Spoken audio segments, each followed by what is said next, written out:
spoken about publicly, either planning commission, we would presume that you just add to your comment anything new or different. And we will get started. This evening, we have a presentation from the Wood Street Lofts update by the St. Mary Development Corporation. Are those representatives here? Will you please come forward?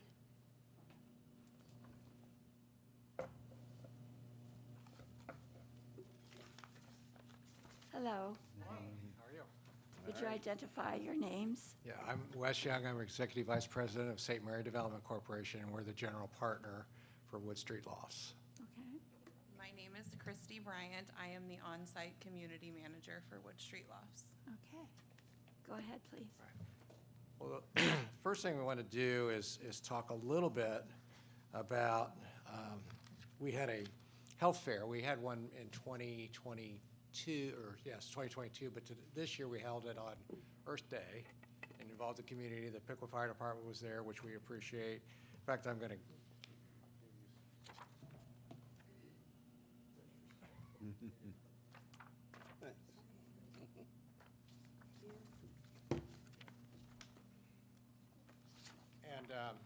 you.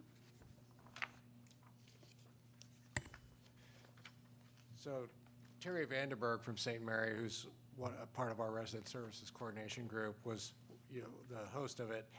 We had 29 people counting volunteers and participants. Like I said, the fire department was there, which we really appreciate.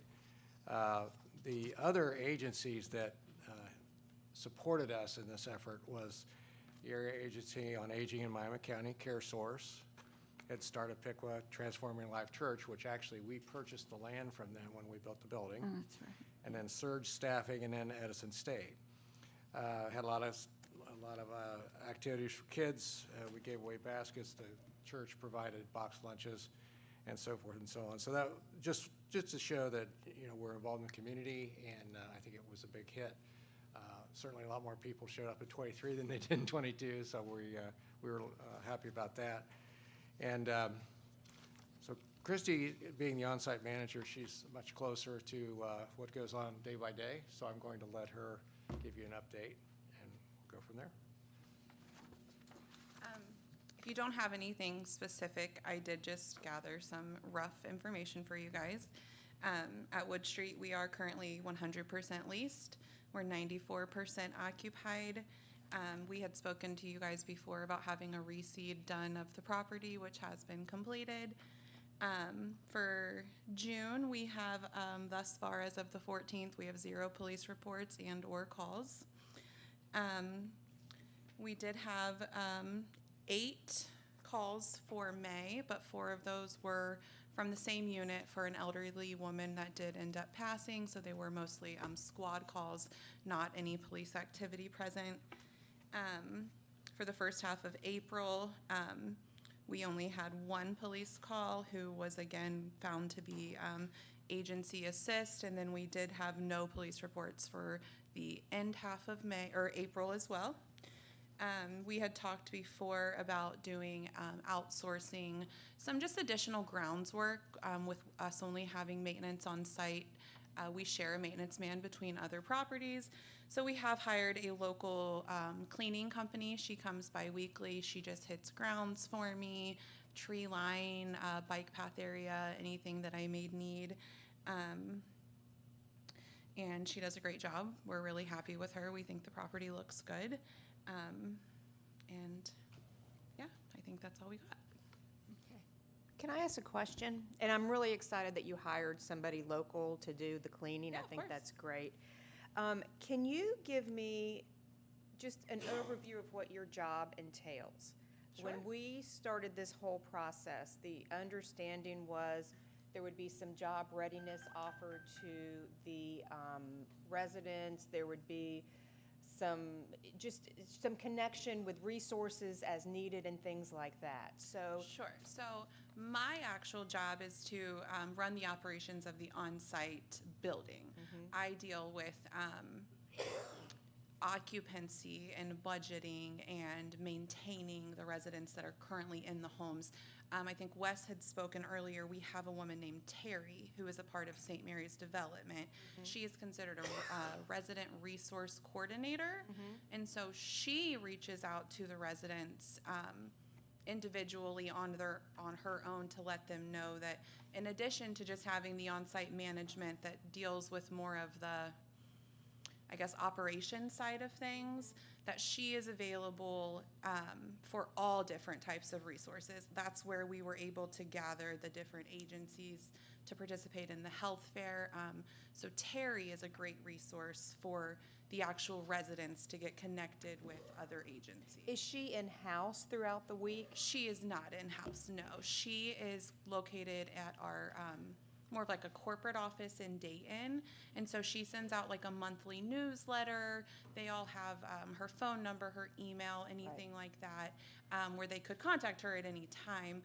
I do have a strong background in, I guess, kind of social work, you could say. I used to work at Job and Family Services and such. So I am very familiar with local resources to recommend to the residents or try to intertwine them with.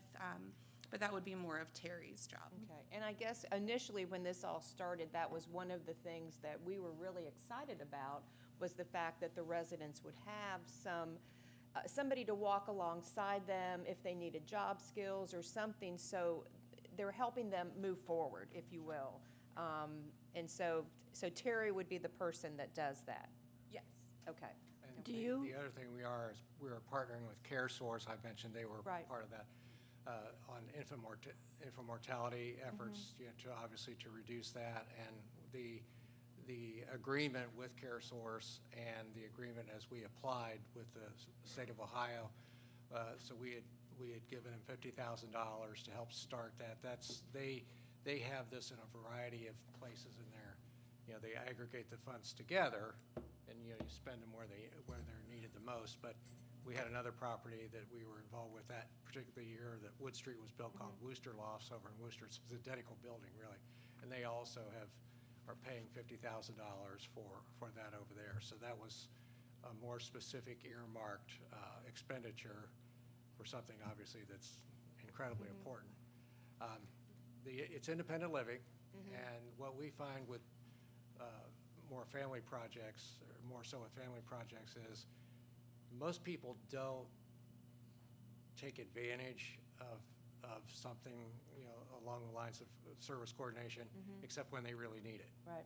When there's a crisis, they lost a job, they've got a health issue, and they need utility assistance or something of that nature. So with seniors, and we do have, we have about 20% of the residents are seniors, something like that. Yeah. And so when we have seniors, they have more, ongoing need or needs. And so there's a little bit of variation there, but we try to make all of our coordinators are just that. We don't provide any direct services. We connect people to services. Okay. And that's more efficient, and it's, you're right there in the community. If it's right up the street, Right. so to speak. So. And I think I remember community space, video, movie area, things like that. Are there community activities that happen there? I'm just trying to because I can remember when we started this whole process, just some of the things that we were Sure. talking about. So we do have, it's just a community Right. room. It's located right off of our front hallway. People could utilize that to host baby showers. Have they? Yeah. Good. That's where we do the health fair. We just set up the community room. Do little things throughout the year, like cookies and cocoa with, for Christmas time, or just Good. things like Nice. that to kind of draw people down. I usually do offer some type of incentive for people to come down and participate. That tends to help. Yep. Even if it's just, $50 off rent or so. But so there is that community space available. Other than that, there's not many amenities other than the playground. But I do think that both of those get utilized frequently. So there are opportunities throughout the year for community connection if Oh, yeah, people want it. absolutely. So, Absolutely. Okay. Thank you. No problem.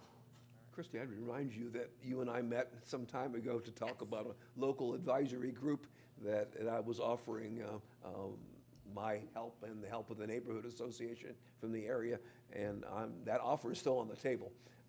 So that if you are so interested, I think there are people who would be willing to serve on some sort of a local advisory group, because I know there have been some issues with the city in the past, and I think having some local input from that neighborhood would be good. So that offer is still on the table. That's definitely something that I would talk with my management team about. Good. Appreciate the update and letting us know the last 2 months have been That's good. problem-free. Knock on wood. Not going for Mike. And I know Christie, in another private meeting we've had with some of you folks, it takes a while. You know, obviously you do have turnover even from day one. Sure.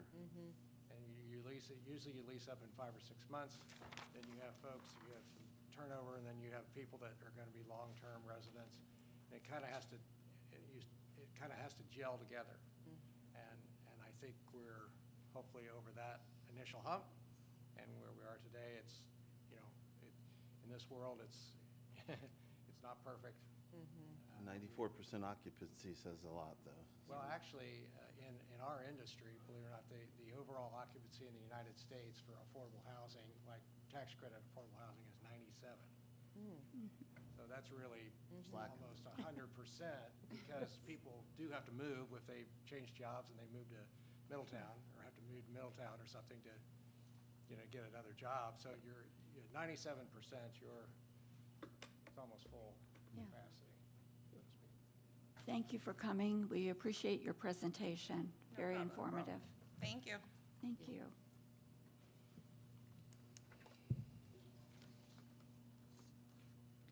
So we will move on to the consent agenda, approval of the minutes. Approval of the minutes from the June 6, 2023 regular city commission meeting. I make a motion, we approve our consent agenda. Second. It's been moved and seconded. All of those in favor say aye. Aye. Opposed? Minutes are approved.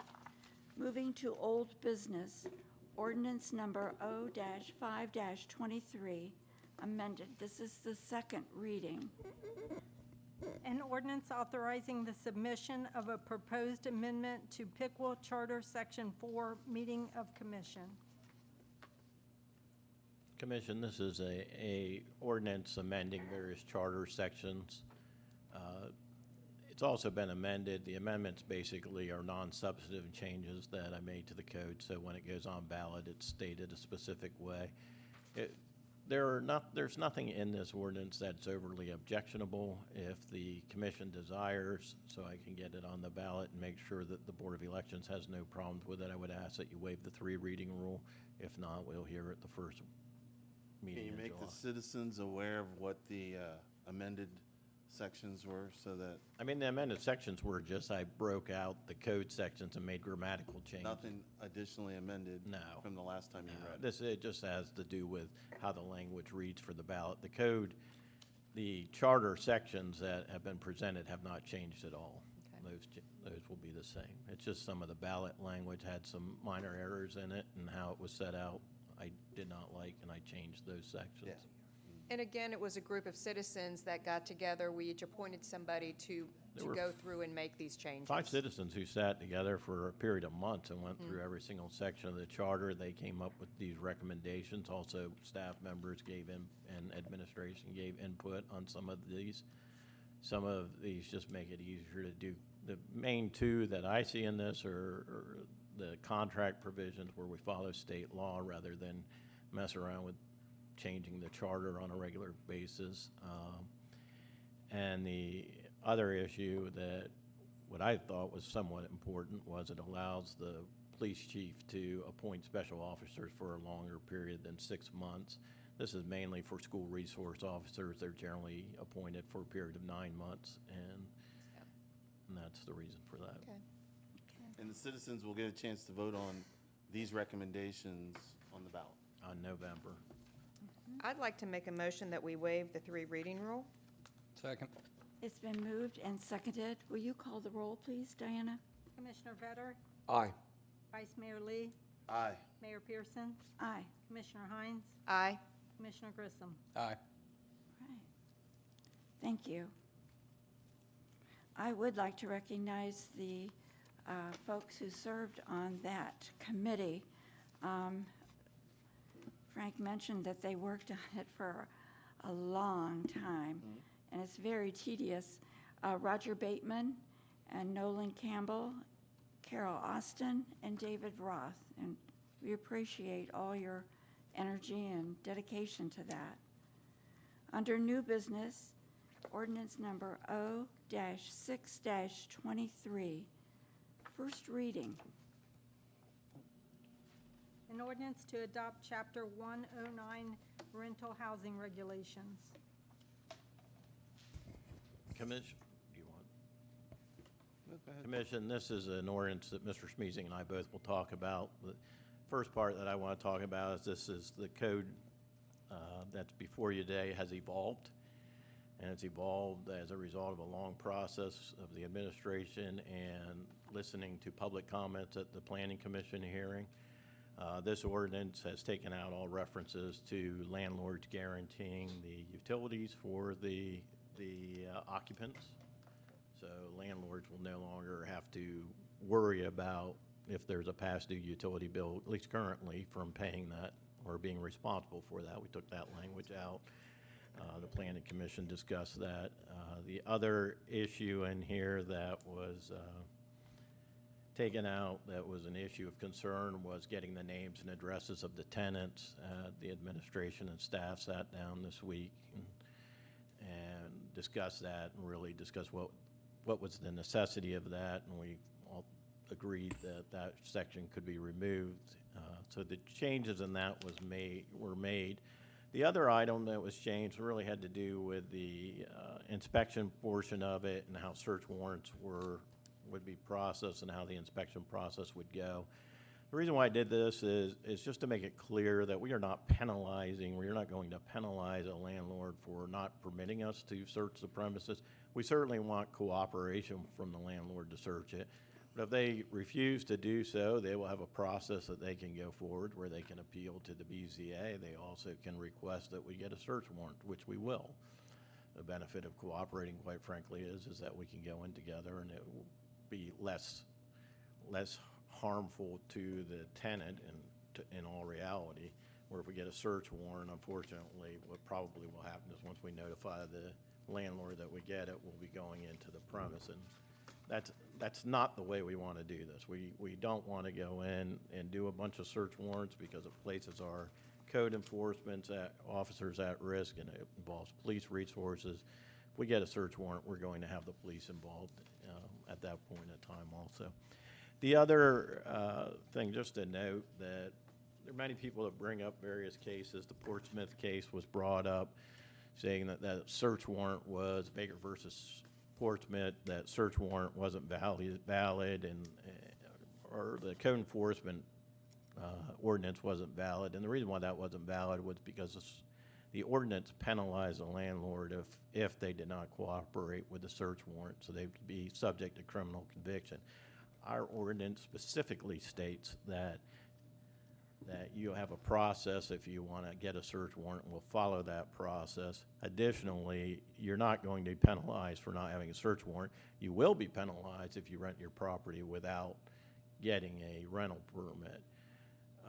The other issue regarding search warrants, people are going, you can't do this, you can't do that. The Ohio Revised Code already authorizes us to get administrative search warrants if we wish. The Supreme Court of the United States in 1967 stated that administrative search warrants were authorized, and they even stated that an inspection program such as ours, if you have everybody on the inspection program and over the period of time require all the properties to be inspected, time in itself is a reason to get the search warrant.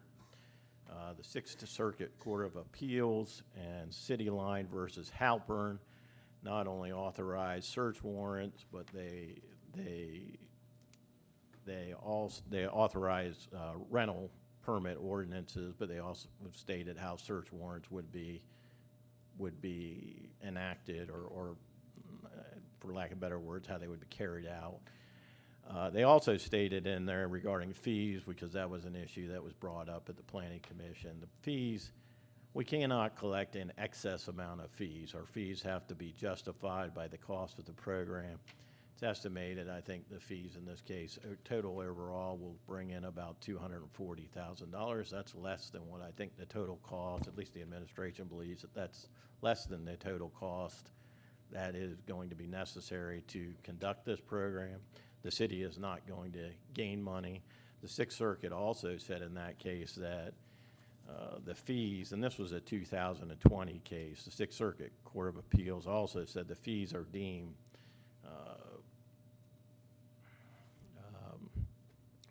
the fees are deemed valid unless they're excessive.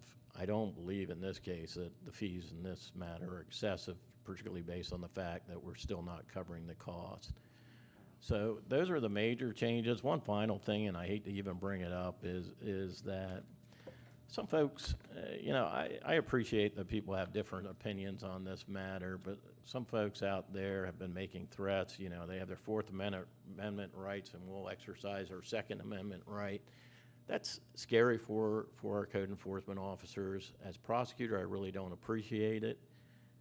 If someone decides that they're going to cause harm to one of our code enforcement officers or one of the city folks that are carrying out their duties, it's my intention to fully prosecute them, and quite frankly, it will go over to the county prosecutor, and I'm sure he will feel the same way as I do. We don't want, and we really don't want this to be an adversarial position. I understand that some people don't like it. They don't like paying the fees. They don't want people in their house. I understand that, but the code enforcement folks are just doing their job. And finally, with tenants, just so you understand, this came up also. This is if we get a search warrant or we go through your premises, this is an administrative search warrant. It is not a criminal search warrant. The police most likely won't even be there if the landlord goes through with you. The code enforcement officers are not going to search your drawers. They're not going through your cupboards. They're not going to look for criminal activity in your premises. I think that needs to be very clear. Now, if you perhaps have a bunch of, for lack of better words, dope on your table and the code enforcement officer walks in and sees it, he can report that to a police officer, and the police then can get a search warrant and then search the property. It would be a criminal search warrant. But it's our goal here for the tenants, just so you're calm on this, our goal is not to get you criminally indicted on anything. With that, I'll turn it over to Chris. Thank you. Thank you. Thanks, Frank. I'll just go through the staff report and add a few things to what Frank's already mentioned and perhaps even repeat a few things, so bear with me. But I want to start by just pointing out and reminding us all that this conversation really stems back to the 2007 comprehensive plan and the significant stakeholder engagement activity that was conducted as part of that. And even, frankly, before then, future Piqua 1 and future Piqua 2, which were community strategic planning efforts, and more recently with the most recent strategic planning effort, it is a recurring theme that comes up from our citizens in terms of their concern about the condition or quality of the rental housing stock in the community. So with that cue, we've advanced this item that you have before you this evening, which is quite frankly simply geared towards trying to make sure we're addressing any concerns or issues that might exist that relates to whether or not a structure is safe and suitable for occupancy as a rental unit. And bearing in mind, and I covered a lot of this in the work session, we have a relatively older housing stock in Piqua. Some of the housing units are averaging 65 years in age, so there's a lot of distress that comes with that age. So it's understandable that there may be some things that need to be satisfied or addressed. One area that has been discussed and there were questions asked is where does the rental fee amount come from? So that is building a budget for the program. So when we stop and look at what does it take in terms of staffing, the vehicles they'd use, the software they would use, the hours that they would be at each location to conduct the inspections, that's how we back into that number. And quite honestly, when you carry that down through the pro forma and look at the revenues of $65 per unit as compared to the expenses are estimated that they're going to be somewhere between $240 and $340. So we could very well be operating this in a deficit position. Now, one of the items in the proposed language is that we revisit that fee annually or as necessary to make sure that it is reasonable. And to Frank's point, it's not charging more than what's appropriate, but also being mindful of making sure that, you know, the program isn't being subsidized by folks who aren't using it. So that's where the budget numbers come from. The fee structure is set up to be an annually recurring registration/license fee that would be paid one time during the same calendar period each year. This would provide for a predictable payment amount and a schedule to be able to assign the cost to operating the program to the investors, who are the ones who actually own and operate the rental properties to be licensed. I just want to go back real quick. So we started this conversation with a work session on April 24th, where City Commission and Planning Commission were both in attendance, and really took a deep dive into some of the existing conditions and the rationale for why we would advance what's being proposed here. That also launched the beginning of a 30-day public comment period, where we had a portal open on a web page that was created, where the presentation was posted, other information as the program was developed and materials became available, they were also posted there. And then through that 30-day public comment period, it led us to the June 13th Planning Commission hearing, which we just conducted recently. As a result of the public comments received during the 30-day comment period prior to the Planning Commission meeting, we saw some things that we realized we can dial this in a little bit better. So to reiterate a couple things that Frank mentioned, 4 things that were modified in the proposed, the draft of the regulations that are being presented, even prior to putting it in front of the Planning Commission, were the following.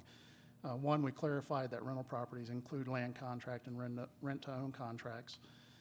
2, it eliminated a reinspection fee that was originally included in the draft. It eliminated a floor plan sketch requirement, which was something we heard from property owners and investors, that it would be somewhat onerous for them to have to produce that or pay someone to produce that. And then it eliminated the requirement that the owner be the guarantor of the utility payments if there were outstanding utility payments that existed at the time the program was enacted. We didn't go there. Now, it did have language in there that spoke to, for the license to be issued, there couldn't be any outstanding utility payments. So following the public hearing at the Planning Commission, where there were, I think I counted up 24 individuals who spoke on the item, a lot in opposition, some with just comments or seeking information. We took that into consideration and made some additional modifications to the ordinance that you have before you this evening. Those items include, we removed a reference to checking for delinquent utilities owed. So there would be no, if there are back utility payments due at the time the program is launched, those would not be the responsibility of the owner, nor would they be preclude us from issuing the rental license. Sidebar to that, what we're looking at is engaging a collection agency to be able to pursue those monies owed from the persons responsible, the tenants or the occupants, whoever the account holder was. Also, in conjunction with that item, we're looking at our existing deposit rates to make sure that they're appropriate on the utility side for water and electric. Right now, they may be a little bit on the low side, so that's something we're going to evaluate and see if it warrants those being increased. That's how we've responded to the concern about the utility payments. The other items that we've adjusted, one includes clarifying the penalty provision not to penalize the property owner if there's a request for administrative search warrant. As Frank mentioned, we modified the language to make sure that wasn't happening. We also clarified the administrative search warrant process by clearly defining the process for how a property owner can request that there be an administrative search warrant obtained before the inspection happens, and how that procedure would play out. There were some references to Ohio Revised Code language that, quite honestly, just created some confusion, so we stripped those out of there. They weren't necessary. And then we also, as Frank mentioned, removed the requirement that the name of the tenants and lease documents be provided as part of the application. We decided that that really wasn't supporting the purpose or the mission of the program. And then lastly, we removed the change of occupancy as a prompt for requiring an inspection. So if there's a transfer or change in occupancy, transfer of ownership, if you will, that would not trigger an inspection requirement. So with those things, and hence the reason that there's been some iterations to the program documents that have been out there, we've updated the website with the most recent one just this morning, and then subsequently there were a couple more tweaks that were discussed and added. That's what you have before you this evening. There are also some copies in the back of the room, and that will be posted first thing in the morning to that website. As we think about how the process will work, I would just describe to you that from an administrative standpoint, the objective would be to take as light a touch as possible and still achieve the objectives of the program. That is making sure that the rental housing units are safe and suitable for occupancy. And so, as described in the ordinance, it would include the registration process, which we intend to set up as an online process and make it as simple and straightforward as possible in terms of answering a couple questions and providing the information necessary, which is essentially the owner's name and address and contact information, and if there's an agent or an operator who's responsible for the property, their information, so that we know who to contact if there's an issue. And then secondly, the registration fee, and then some very high-level information about the unit itself, how many rooms and how is it being utilized. And that would be the extent of the registration process. So we would review that upon receiving it. If everything's in order, the license would be issued, and the license would be good for a one-year period. And then that process would repeat annually. We're targeting the months of September 1 to provide a notification that the registration process will open on September 1 for the notification that the registration process would open on October 1, and then the registration period would continue through the end of the calendar year. And then January 1, the inspection cycles would begin. So that would happen each year. Once the property is registered and the license been issued, we would begin conducting the inspection process. So if a property is up for inspection, the property owner would be notified. We would coordinate with the property owner to determine a suitable time and date for the inspector to be able to enter the property with the owner also in attendance. The time frame would also include an opportunity for the owner to be able to notify his or her tenant, to be able to provide proper notification. So the inspection would not be unannounced. They would know that the inspector is going to be at the property at a certain date on a certain time. The inspection would be conducted. The inspection there's also copies in the back here of 11 categories, if you will. And these are the things that the inspector would generally be looking at. And this is on the website and would be readily available as part of the program initiative. But they're looking to make sure that the electrical system is safe, the plumbing connections are there, the plumbing works, the bathroom facilities are up to snuff, the mechanical systems work. There's no obvious structural issues with the foundation or anything else that represents a health or safety concern. And then they're also looking at the exterior to make sure it's in generally good condition. There's not trash and debris. The gutters aren't falling off the house. And then smoke detectors in terms of fire safety. The doors are operable. They lock. And the windows, likewise, are operable. They work.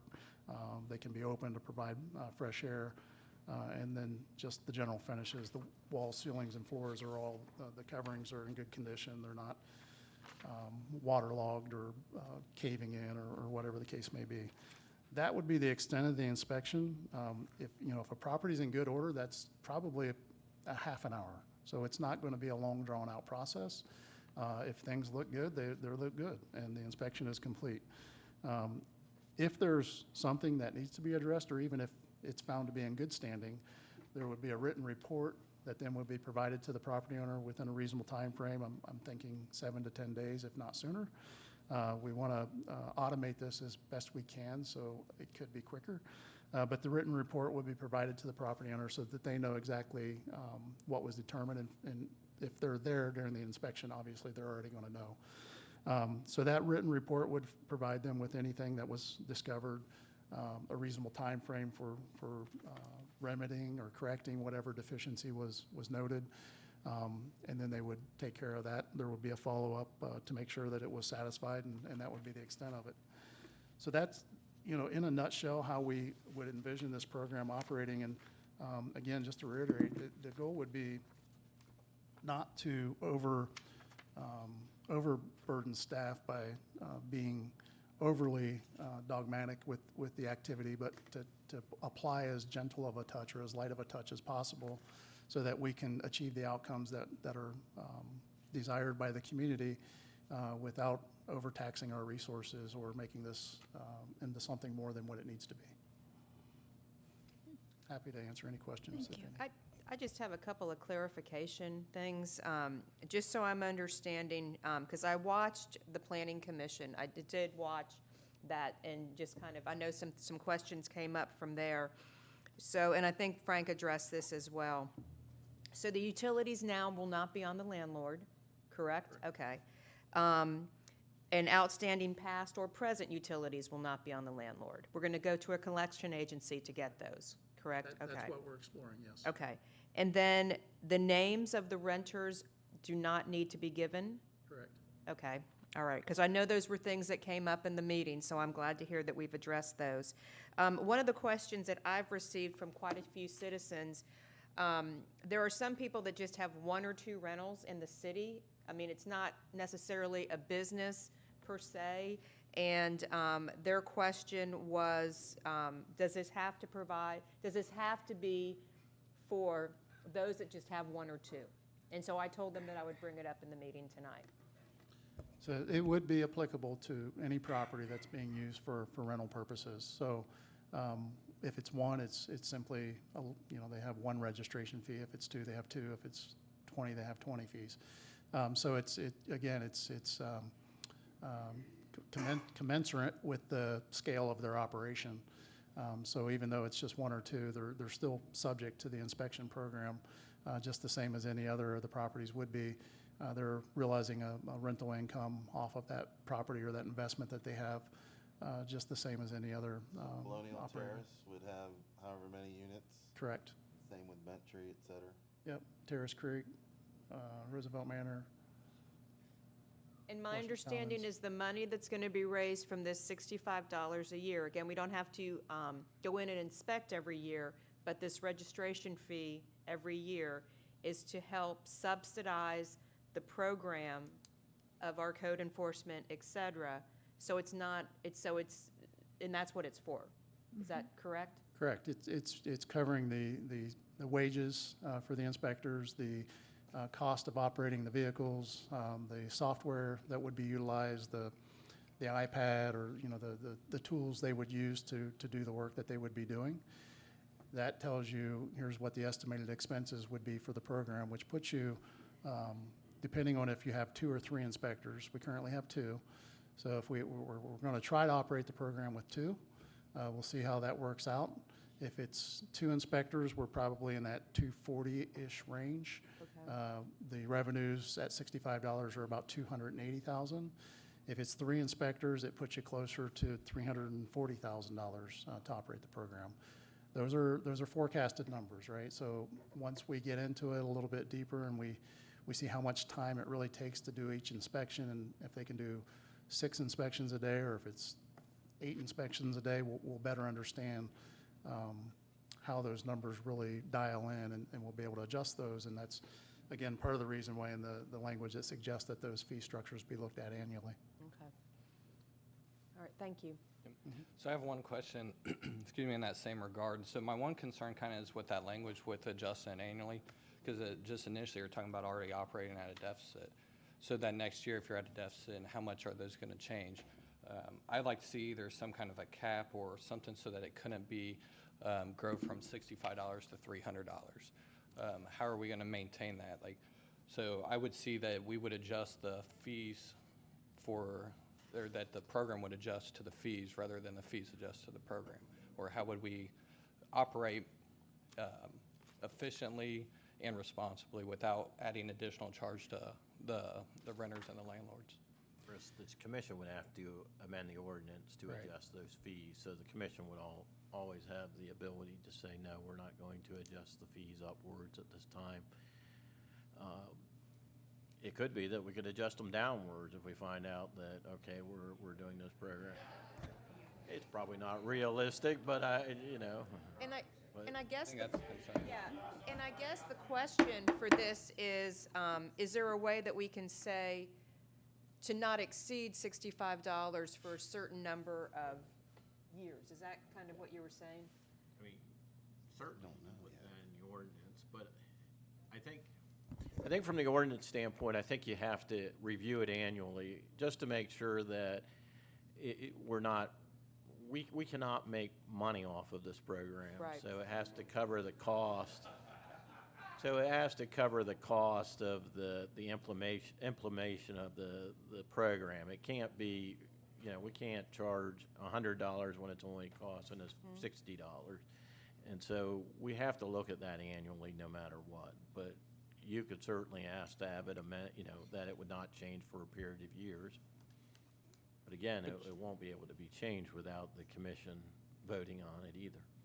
Which I agree on not making money off the program, but to your point, if you hired 5 people and the cost of program grew exponentially, then you could adjust the fees to that amount. And that's where I'm looking to see what kind of control do we have under that.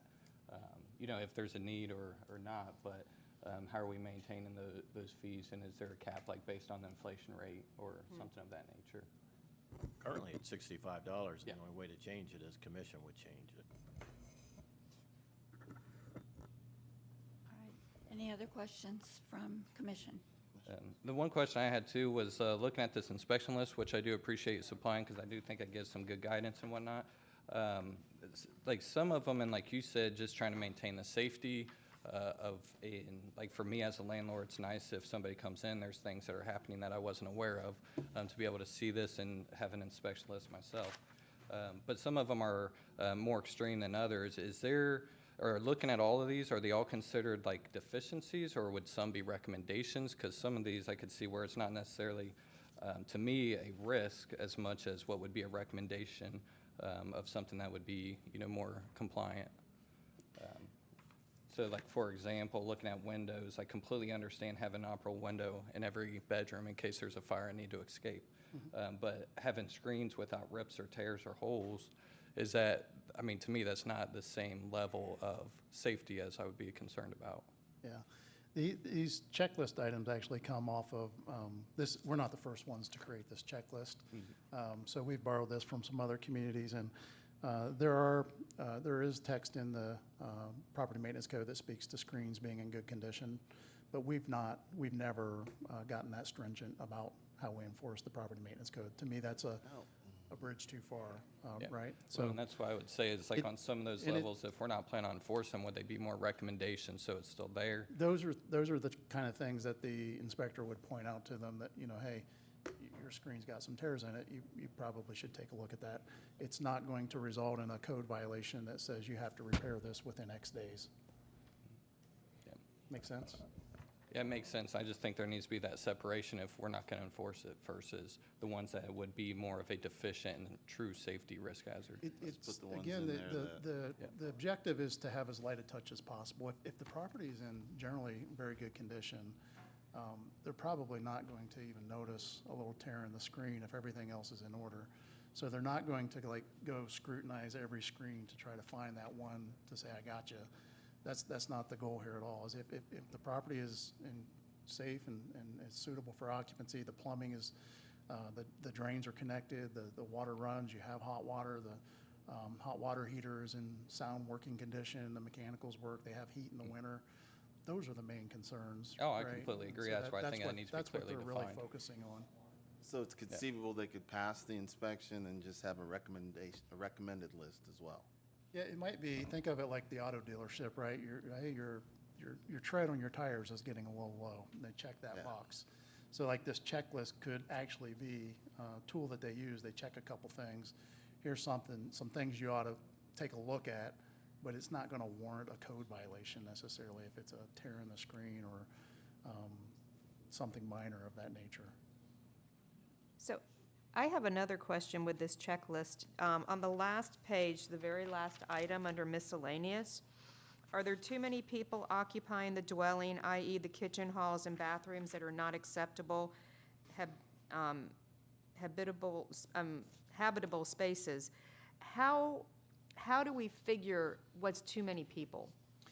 So just like in the building code, if somebody's building a structure from new, from the ground up, there's formulas there that tell you how much square footage there has to be in terms of sleeping quarters for a certain number of people to be able to safely occupy and reside in that structure. And they have to have kitchen facilities, have to have bathroom facilities and those things.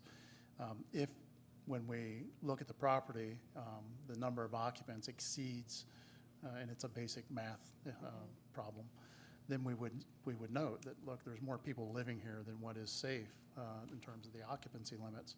And so that's something that the owner would be notified, and then we would work with them to remedy that.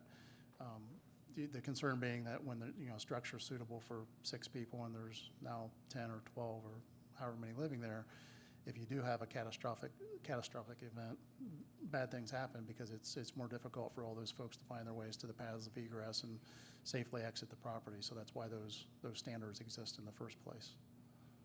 So these are standards that have already been set way before this program has started of Correct. Kind of what that looks like? Correct. We're not making these standards. These are existing standards that come from the International Code Council, which is it's the industry standard in terms of the creation of codes that relate to property maintenance or building codes or hydronics or plumbing or mechanical. They author these codes, and then oftentimes the states will adopt them as their own building codes or property maintenance codes, or in our case, we adopt the property maintenance code section with a few amendments to localize it, if you will. So for example, the appeal process might reference somebody that doesn't exist in Piqua, but we refer it to our Board of Zoning Appeals. So that's the amendment you make to it. But there are standards that exist by way of architects and engineers and persons who are subject matter experts coming up with those codes, those requirements, those provisions that are what make it a safe place for occupancy for however many people or for assembly or for whatever other purpose it's built for. And that's on a permanent basis. So if we had somebody kind of helping out a neighbor or helping out a family member for a short period of time, that might not be. That's different. You're not going to. Okay. If they've got a guest who's staying on the couch or something. There's a lot of those. Yeah. I mean, a lot of my kids at school live that way. So. What would prompt that is if you go into a house and there's clearly, you've got 2 bedrooms and there's 10 or 12 people living there, Right. and it's not sufficient for the number of people. That's what we would be looking at. But if it's not a permanent, but trying to help out a family member for a short period of time. Correct. Okay. That's not the issue. Okay. Yeah. Any other questions? No, ma'am. No? All right, we'll begin with our citizens' concerns and questions. Eva Silvers, 319 3rd. Chris, did you say that you're hoping to do this with the 2 employees that you have, if possible? That's how we're going to start the program. Okay, I want to go over some numbers. So there, at the Planning Commission, they said that each inspection, 30 to 45 minutes is what it would take. So we're looking at 40 hours a week for 52 weeks in a year. That's 2,080 hours. If we times that by the 2 employees that we have, if I take the 4,300 rental units and I divide that by the 45 minutes, I'm coming up with 95 hours. So I'm not sure what money we're talking about we need. We already have these employees. And I'd also like to elaborate, maybe some of this should be carried, the burden on the city, because codes have been relaxed and not enforced for so long, leading us to get to this point, not in the manner in which they should have been. So when we really talk about the money for the program, can we really say that it is money that's needed for the program, that the program can happen without the money? Because if I have 2 employees and they're both working 2,080 hours a week, or a year, sorry, and that's just the 40-hour work week, and there's only 4,300 rental places, that's 95 hours worth of inspection. That still leaves time for court, rechecking with the 2 employees we have, minus new cars and everything else. So do we really need the application fee at all? That's all I have. Thank you.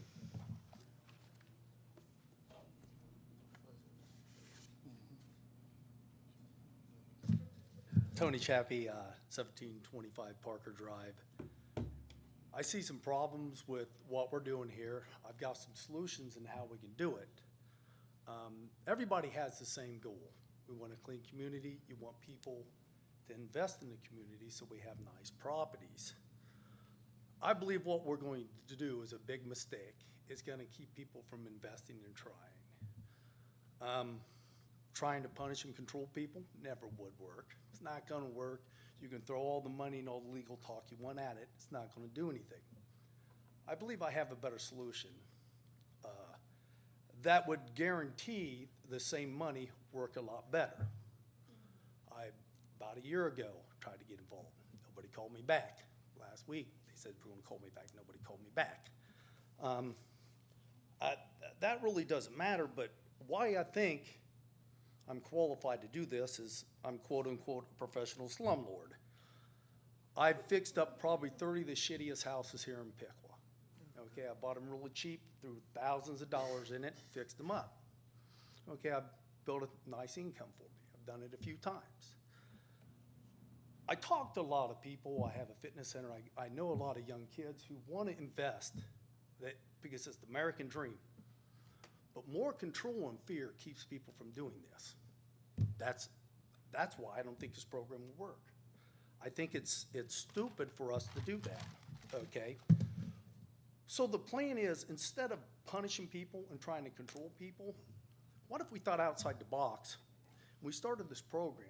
We took money, the same money, and instead of investors and control, we had people in the city that helped investors and helped the landlords control the people and their properties instead of punishing them. Okay, if we did that with the same money, you'll get people to reinvest. Rent is always going to be cost of doing business, profit equals rent. You raise the cost of doing business, rent goes up.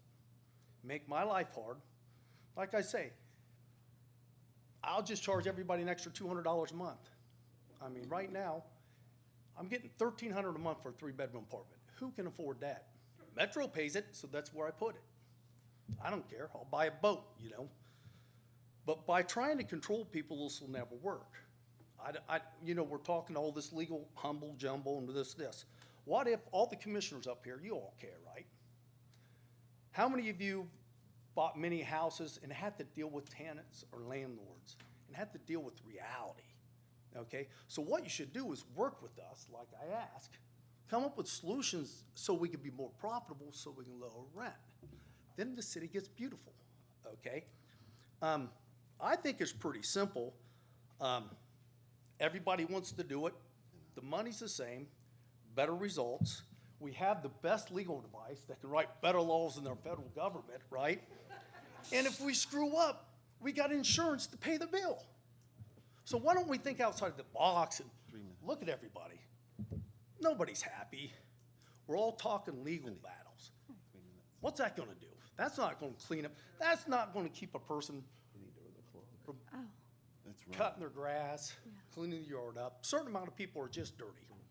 Like I say in all my rental things, I provide a nice house. Okay, I'm looking for a nice, clean person. Nice, clean person rents there. The place gets nicer and better. On the other hand, I give them a nice house, I get a dirty person, the place becomes dirty. I just bought a brand new dump trailer because when people move out, I got a 16-foot dump trailer, just throw all the stuff in. They usually take their stuff and leave their kids' toys behind. That's just reality. So I think we're all wasting our time and money. Your 3 minutes it's is common up, sense. sir. Okay, well, thank you. Thank you. Thank you. Thanks. Let's see how it works. BJ Cooley from 1127 Anderson. I just moved from 311 North Sunset Drive to 1127 Anderson Street. I went from paying $900 for a 3-bedroom house that didn't have the front windows that open, that didn't have the windows in the dining room that open. Do you think my landlord fixed that? No. I had a faucet that leaked underneath the sink. Guess who fixed it? Me, as a tenant. I put a screen door on the front door. Did I leave that place when I got kicked out? Did I clean it? No, that's not me. I'm a very clean person, okay? I clean my house. I work 40 hours a week. I went from paying $900 rent to over $1,000 rent. I work 40 hours a week. Do you think I can afford $1,000 a week on top of having my landlord raise my rent because you guys want to charge us for coming in and inspecting our houses? I mean, you can come in right now. You can ask anybody that knows me. I'm a very clean person. Actually, as a matter of fact, I think you have me on your friends list. I'm a very clean person. Probably. I mean, you go look at my Facebook, ask anybody you know. I have probably more warmers, Scentsy warmers in my house. My house smells good. As a matter of fact, when I moved, the U-Haul smelled like the inside of my house. So whoever got that U-Haul from Piqua U-Haul knows that I'm a clean person.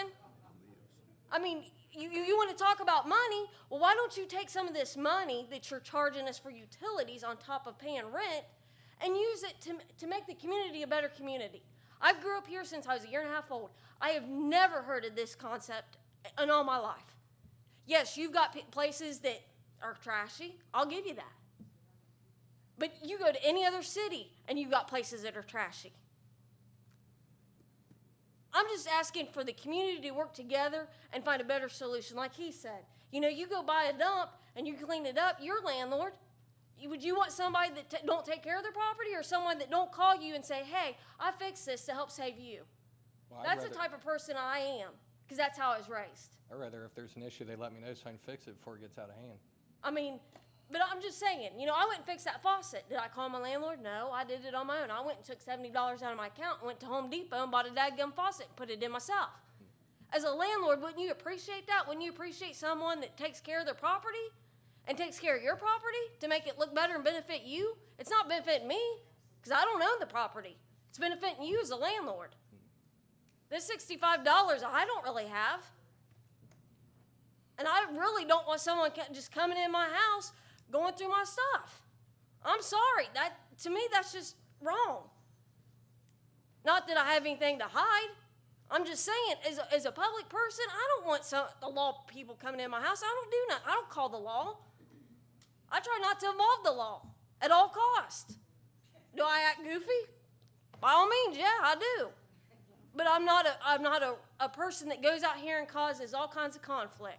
As a matter of fact, when you guys had your house smells good, right? Heck yeah, it does. You can come to my house right now and it smells good. I just cleaned it Saturday. I bet it does. Unfortunately, your 3 minutes are up, but your points are well taken. So. Thank you.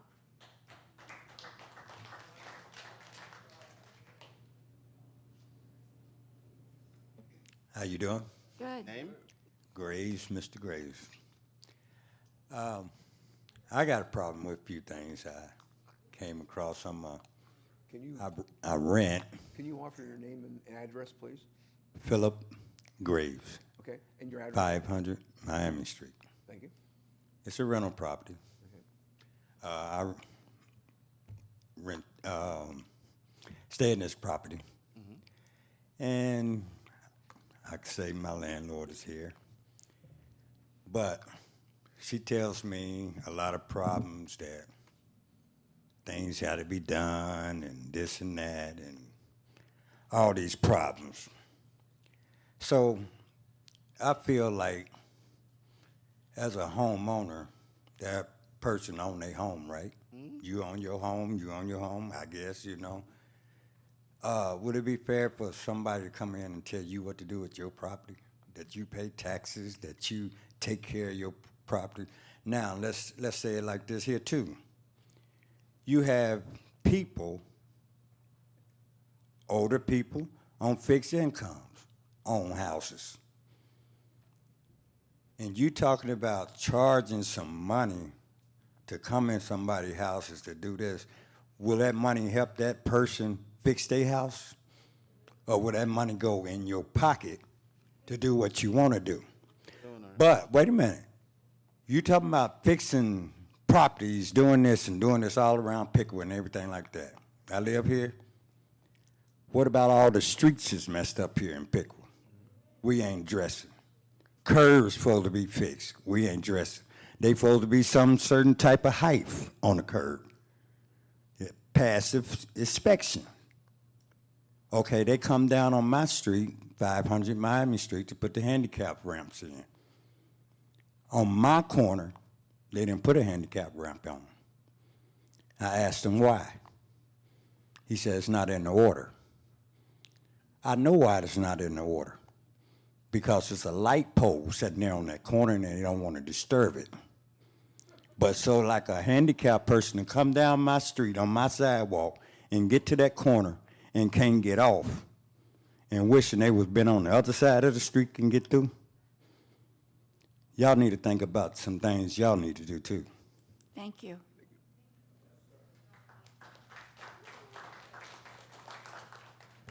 Harold Gates, 801 Brook Street.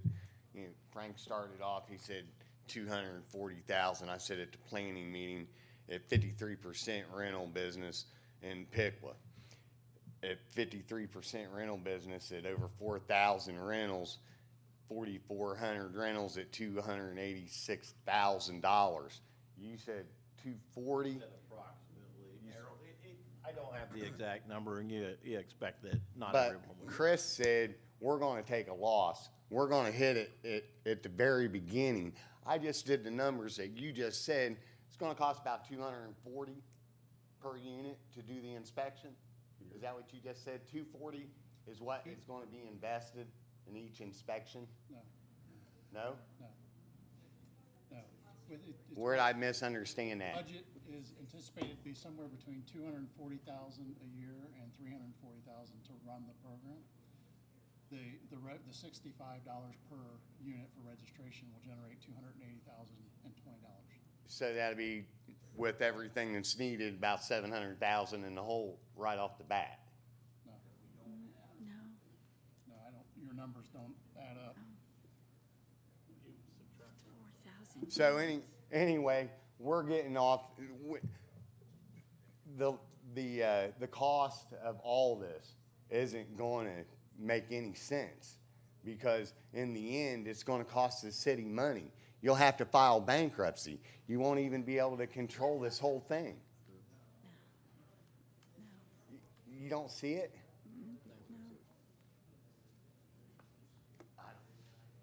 Thank you, Harold. Thank you, Harold. Brandon Vergalito, 1111 Marwood. I've gone back and forth on this issue, but I can say at this point I'm firmly against the resolution that's written. I do appreciate the amendments, but I don't think it's enough. I'm all for the health and safety of our residents. My team and I speak to this every day in our morning stand-up meeting. Our company self-manages our portfolio of properties in Miami and Shelby County, and I've got a team of about 5 people that make that possible. This regulation will undoubtedly increase the cost to operate property, and not just from the $65 a door fee. For owners, it'll either take time out of their W-2 jobs or costs and payroll for those that keep staff or property managers that will undoubtedly bill them back time. Another way it'll increase costs is that these inspections are inherently subjective. Therefore, we'll incur costs that aren't necessarily needed at that time. A few examples are a torn screen, a cracked blind, a torn carpet from pets, holes in drywall from domestic violence or pets, all items that I specifically call out in lease as issues that are tenant caused that are not life-threatening and will not be repaired until somebody moves out. That's a civil contract between me and a private party. It doesn't need to be regulated. Unfortunately, I'm living proof that people will break your stuff. Even the best people in this business will let you down. Every single time I've done a favor, I've had to evict somebody and put thousands of dollars into property. Furthermore, the planning board spoke to issues like layers of shingles, ages of heating systems, the fact that many have termite damage. All properties in Piqua have termite damage. Mine doesn't. I've been in most of them. This list seems to become broader and more subjective as we learn more, and issues that would likely be grandfathered in a partial building permit were pulled are still being brought up. Screening residents is a process of avoiding fake pay stubs, lying landlords, fake references, con artists, tenants, unreported debts, child support commitments, and scammers who even attempt to move tenants into your property before you do. The thought of all this is our fault is incorrect and shows the lack of understanding of rental management. Rising property taxes, insurance, materials, and labor costs, scams, et cetera, and now regulation all drive up rent. When rent and living expenses exceed someone's income, or the income plus the aid they get, they become homeless. Imagine what Piqua will be like with another 100 or so homeless people. That number is not a stretch of the imagination if you do the math. Recently, 2 homeless people from Piqua murdered somebody. That's not an exaggeration, that actually happened. I'm not sure what our current population of homeless are, but I'm gonna guess that making more of them is not gonna address the blight that we're trying to do with this program. I believe in the free market's ability to self-regulate. Rentals that are undesirable won't be rented. Ones that are will. Ohio law protects tenants by allowing them to place rent in escrow at the county level. Piqua has plenty of codes to enforce. Just enforce the codes you have. You don't need more. The program is not necessary, but if you must create a program, consider the following. Create a program to deal with the homeless population that the program will inevitably create. Work with public and private organizations to do so, and enforce or create laws about public camping. Make inspections during a unit turn, not during someone's residency. That'll avoid a lot of the problems that you're going to create by going into someone's home. If inspectors miss a unit term timeline, apply for an administrative warrant if you feel there's cause, or wait for the property to become available again. I promise it won't be that long. Create a hotline, online form that allows tenants to request an inspection, but allow property owners ample time to remedy issues if they weren't informed about the issue and have already started working on it. Specifically define what the inspection will be rather than a broad code of references. I suggest using Section 8 checklists, something that we're all familiar with, something we're used to, and specifically calls out tenant failures versus landlord failures so that we're not penalizing landlords for all deficiencies in property. Most importantly, focus on bringing jobs and more job training to our community. This is the only way you're actually going to change Piqua over the long term. Thank you. Thanks. Thank you.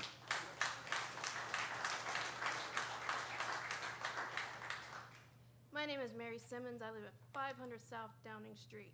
I recently had some dealings with the code department, which thankfully came out to a good result.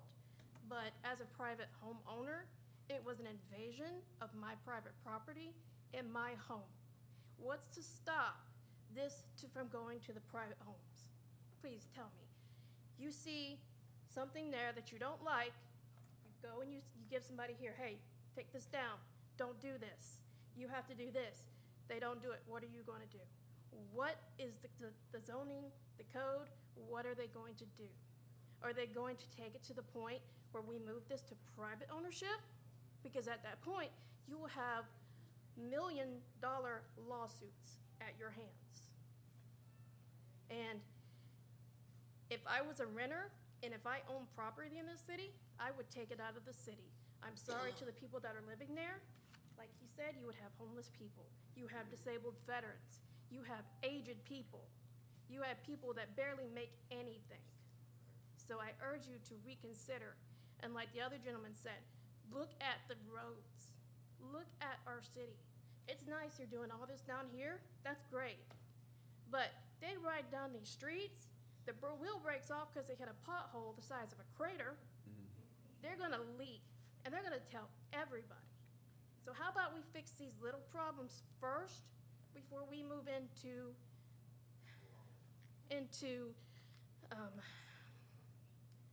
invading people's rights, because this is an invasion of people's rights. And you're saying that people are going to use the Second and the Fourth Amendment and possibly create violence? When does the Second and Fourth Amendment create violence? When does saying that I can use my Second, my Third, my Fourth, whatever amendment to protect my rights lead into violence? Unless we are rioting, there is no cause for that statement. And I think it was rather ignorant. And I am Sabe Phil, and I'm gonna say that because the eyes of the world are on this city. And I'm gonna continue to make sure the eyes of the city, the eyes of the world are on this city. Whatever I have to do, I will be here twice a month, recording these meetings, putting the information out there. So the city of Piqua should really start cleaning its messes up. Thank you for Because your I'm tired of comments. this. I'm sure you are.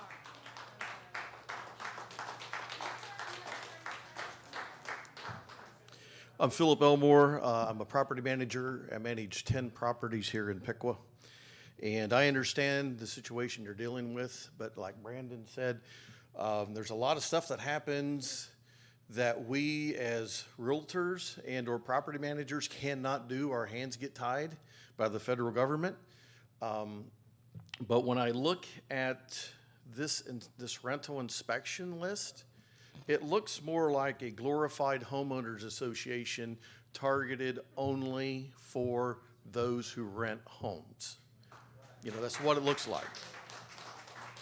And we all know that there are private homeowners that have crappy homes all over town.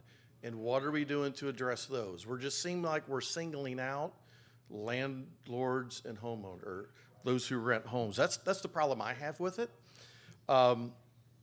In looking at our annual renewal of this license or what have you, I believe it's Bowling Green, Ohio. You get your registration one time and one time only. It's not annually. You don't have to pay $65 every year. They only charge that, or they only go after that when there's a change of ownership of that property. I think this annual inspection or this annual $65 is a money grab, in my opinion. And I also believe the city of Akron doesn't even charge a fee. Only if you miss a deadline, that's when the fee kicks in. So when I'm hearing this, when I'm reading this, when I'm seeing this, the intention is good. We have a problem, we need to fix it. This is not necessarily the perfect situation here. I just think that we need to understand a little bit more about the back and forth on this. I just really think that what we're doing is we're making it harder for people to invest in Piqua. We're making it harder for people to do business with the city of Piqua, and that's not a good thing. Thank you. Thank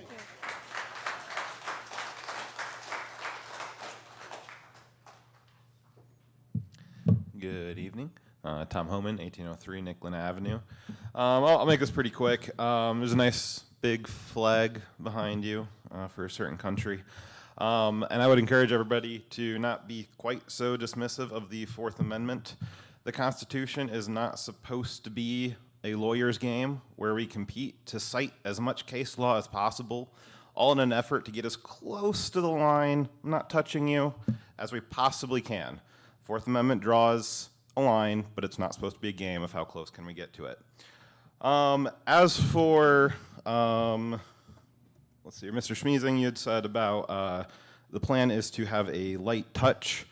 And that sounds like a pretty good plan, but right now it sounds like the way that that's going to get implemented is that higher income renters are going to get less inspections and lower income renters will be getting more inspections. A system that allows you guys to have discretion in picking which properties need and don't need inspections on certain schedules creates an opening for corruption and harassment. That is really setting up this program for legal issues into the future, especially if you have to start issuing some of those administrative warrants and some of those administrative warrants turn into criminal warrants. That's going to be some problems. Thank you. Thank you.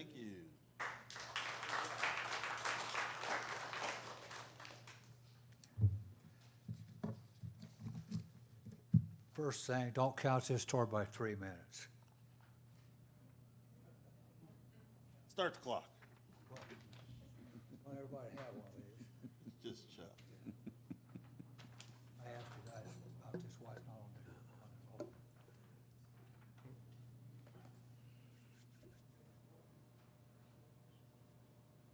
Thanks, Chuck. Thank you.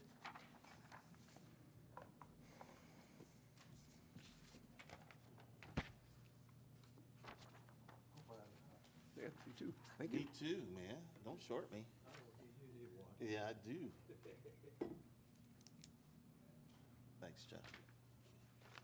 Oh, you sure you don't need it? Give it to Chris. Okay, My name is Chuck Sterrett, 44 Deming Road, Piqua, Ohio.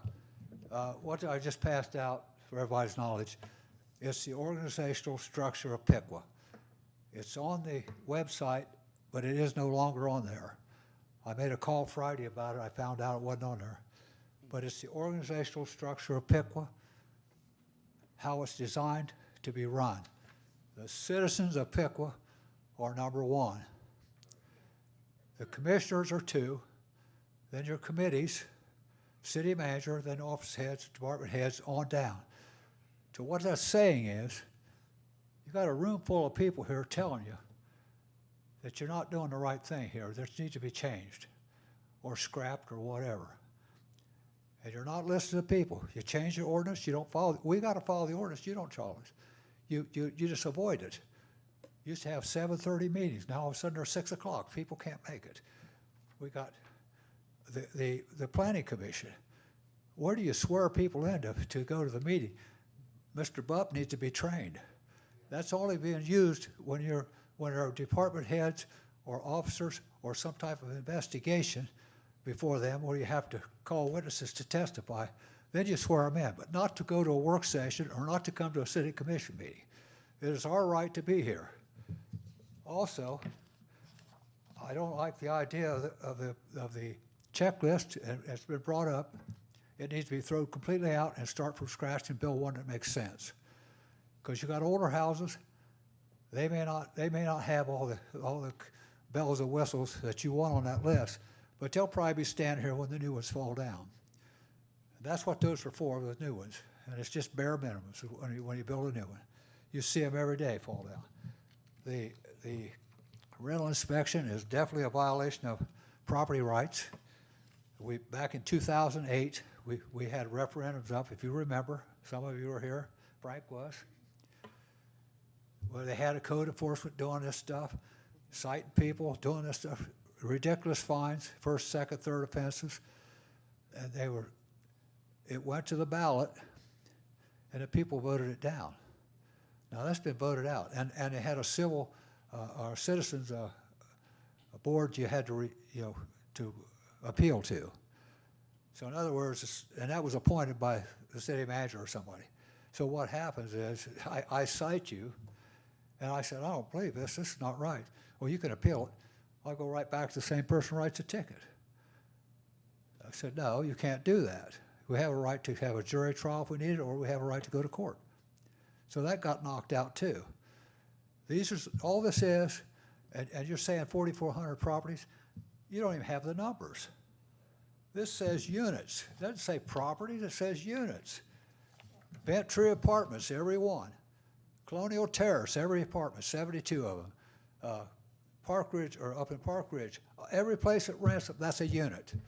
You're talking about $100 million here before it's over with. We're talking, 240, 140,000, 240, you're crazy. You don't have a clue what you're charging. So if that's the way you budget, I know why we're in trouble. So you're telling us how to run our business, and we got all kind of problems at Piqua. We lost our pool, 2 pools. We got fountain parks going. Building been sitting there condemned, basically. We got, if you look around and you put all the money in a bike path, which is great, it's recreational, but it doesn't generate a whole lot of money. People come and say, oh, it's really nice to ride by, buy a bottle of pop and leave. But here's the thing. We need to sit down as citizens of this city, and if you could do these inspections like you're saying, that's going to solve your problems, well, we only have to do that 1 year or 2, because when they make everybody fix their properties up immaculate, we could get rid of the code enforcement officer, get rid of all this extra help. They could go mow the lots that you got all these abandoned properties that you confiscated. So this has got to stop. It's not even, I only got a chance to get it today because, you put the agenda on Fridays, but you don't explain the agenda. This doesn't come out till the day of the meeting. Well, Thank you, Mr. Sterrett. 3 minutes is up. Pardon? Well, my 3 minutes might be up. My time ain't up. I'm telling you, this has got to stop. And we got, it's a 5-minute rule. You violated the ordinance tonight. You do it all the time, Unordinance. and you can't do this. Not You an cannot do ordinance. this. Thank you.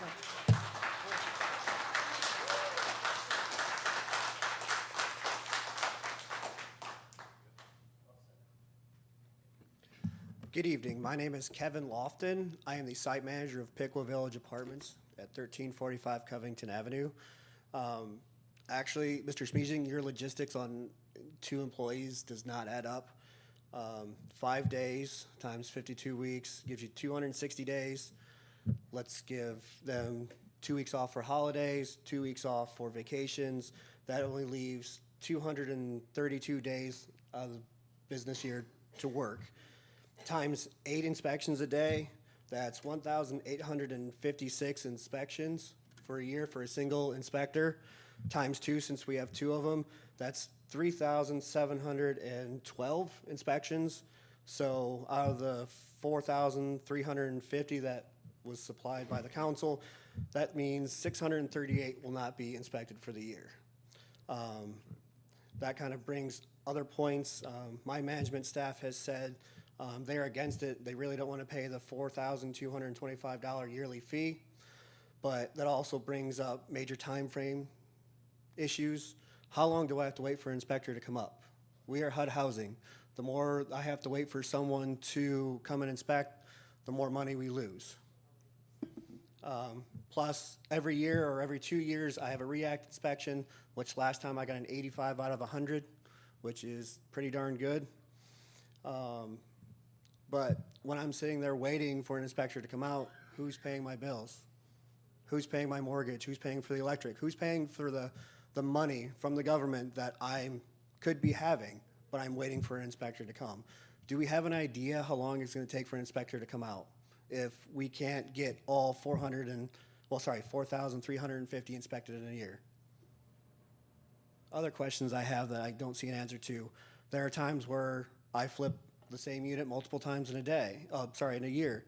Am I still paying the $65 just for one time the whole year to get as many inspections? Or do I have to pay $65 every time I flip a unit? Well, that's all just once. Okay, well, the wording says like just a re-inspection.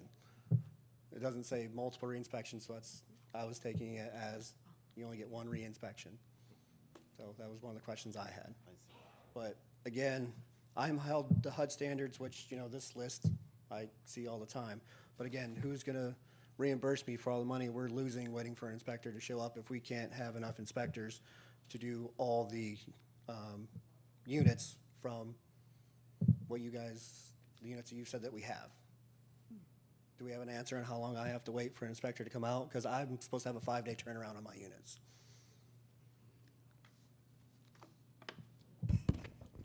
You wouldn't wait. When you register the unit, you get the license, and you're able to rent the unit. The inspection then would be, you'd be notified when it's time for an inspection, and it would be scheduled to coordinate with your schedule. But if I read this correctly, every time someone moves in, I have to have it inspected. We've removed that. So Okay. the updated, through the public comments and listening to what we were hearing, we removed the provision that required a re-inspection each time there was a transfer or change in occupancy. Okay. So that's not there anymore. All right, thank you. Thank you. This is the updated one, right? I have a copy of the updated if you want it. Okay.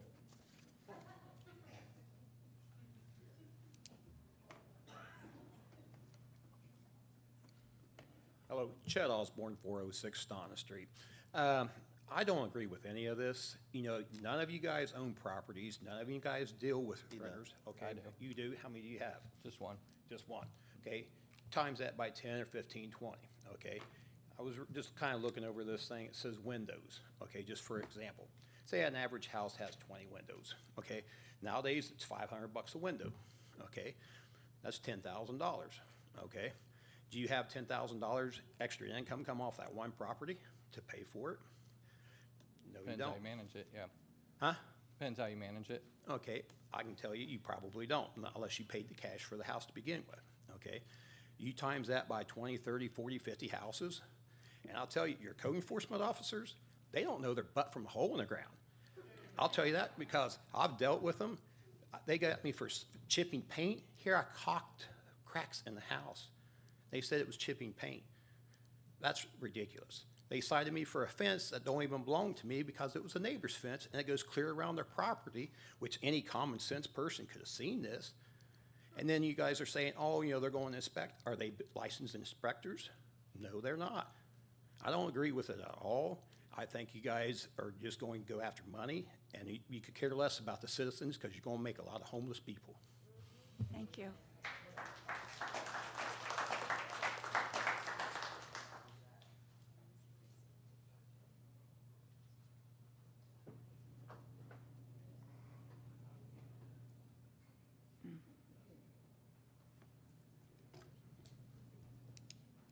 Roland Sourmill, 660 South Street. Why should we pay the city come and look at our house? Most of the houses in Piqua are metropolitan. They come in your house before you rent it out, I think.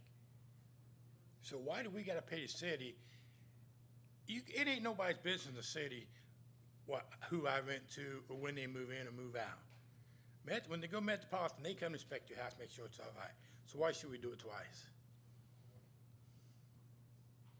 Now in this rental, this apartment place, what about these big, like the mall out here, you gonna charge them? That's a rental, he rent those spots out there. They involved in this? Where? The mall, I hit the mall, the mall just sold. You ever go out that far, Frank? Are you allowed? Are you allowed to go out that far? No. Is that included in this? Is that included in this? The mall, Piqua Mall, is that included in this? All these malls included in this? Because they rent out, so why don't you inspect their buildings? And all these, I'm a landlord, all these renters we got out here, why don't you guys send them a letter and tell them, if there's something wrong with your house, let your guy know it or take your rent down Miami County. Amen. Half these people don't even know that. And you guys want to blame us for it. I had a house, a freaking toilet falling through the floor. She never said a word about it until she moved out, and I found out about it. They don't care. Let them call Miami County and take the rent down there. You guys everybody should write a letter to everybody rents a house in Piqua.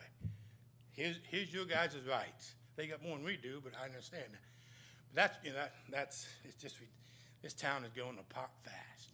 You're forwarding course for what I've been fighting with that guy for 7 years now over a carport. I got threatened to throw in jail, 6 months in jail for carport, probation for a freaking carport. Thank you. I'm 3 minutes ain't up, man. I got one more minute. I got one more minute. If the truth hurts you, get out.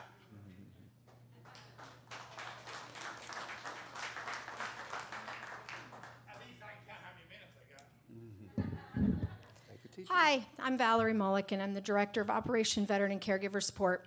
I've been listening to lots of wonderful and also not so wonderful comments tonight. I can appreciate all of your work in trying to better the housing in Piqua. The reason I'm speaking on this is because in 2022, Operation Veteran and Caregiver Support had the opportunity to work with 5 homeless veterans. Do you want to know how many of those I got a house for? 1. This city has a major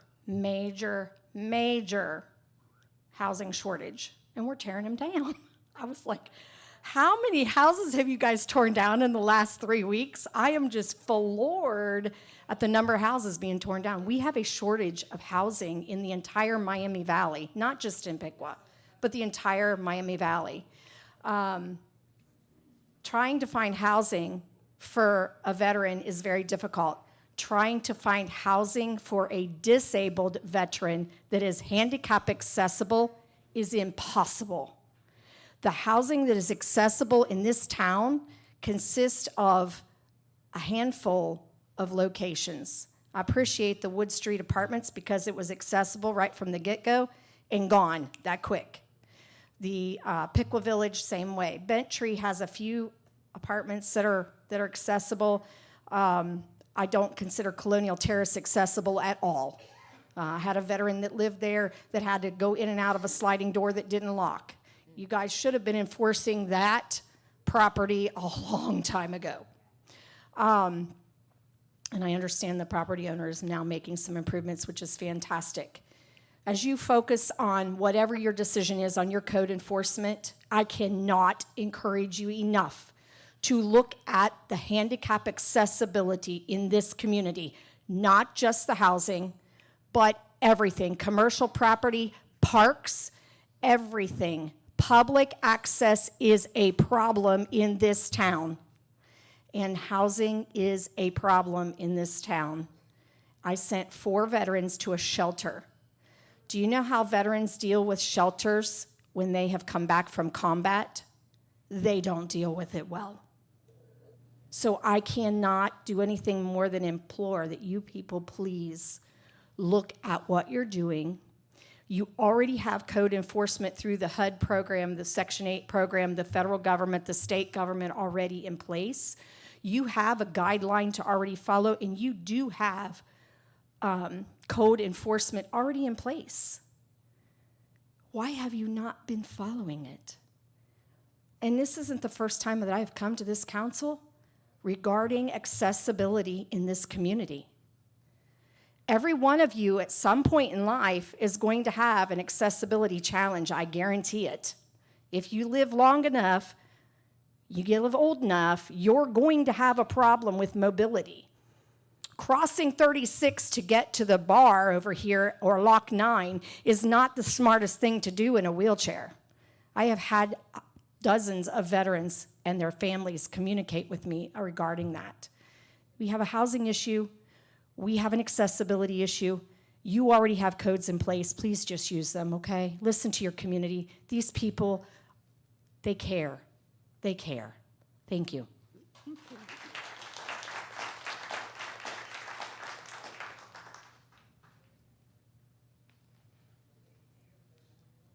Jeff Grimes, 1341 Maplewood Drive. So the city comes up, first of all, there's not enough of the draft papers to go around on the checklist. I don't have one of those. I would appreciate one of those. 3 minutes is not going to solve our problems. So if you rent to Metro, Metro comes in and inspects the house, no fee. Would the city charge and inspect those houses if it was inspected by Metro? How many new employees is this going to take? Average wage for a city employee is $128,000. Why does the city own so many properties? And how much are the property taxes on these? Do you pay property tax? How much money is spent on maintaining these properties? What is the plan for these properties? Piqua Improvement Company. What's the purpose of the Piqua improvement, and where to get the funds for that? You guys don't have a very good record of running businesses. Let's start with the pools. Fountain Park, Hollow, Pittsburgher. Fountain Park is trashed. The streets are terrible. The traffic lights down here, you have 2 lights, but you can't turn. Creates a traffic problem. The flower pots are terrible. How did you come up with the figures on the rentals? I'm not sure exactly. 137 without kitchens, bathrooms. Who inspected those? No old house is going to meet your codes. Everything is vague. Reasonable time frame, that's vague. We don't want to do this, but we will. That's vague. I do believe Ohio Revised Code, I don't have it with me, but it states that any county with over 200,000 residents must register their rentals, but there is no fee. So I suggest that this be thrown out and we start new. My rental property was trashed. I called the police department. Took me 3 months to get them out. I spent probably $40,000 of my own money. So If I adhere to your new thing, you come in, you inspect my property, it meets all your codes, my tenant trashes it, I have to fix it again. Will you hold the renter responsible for him trashing my property? This is ridiculous, you guys. I suggest that you drop it. Thank you.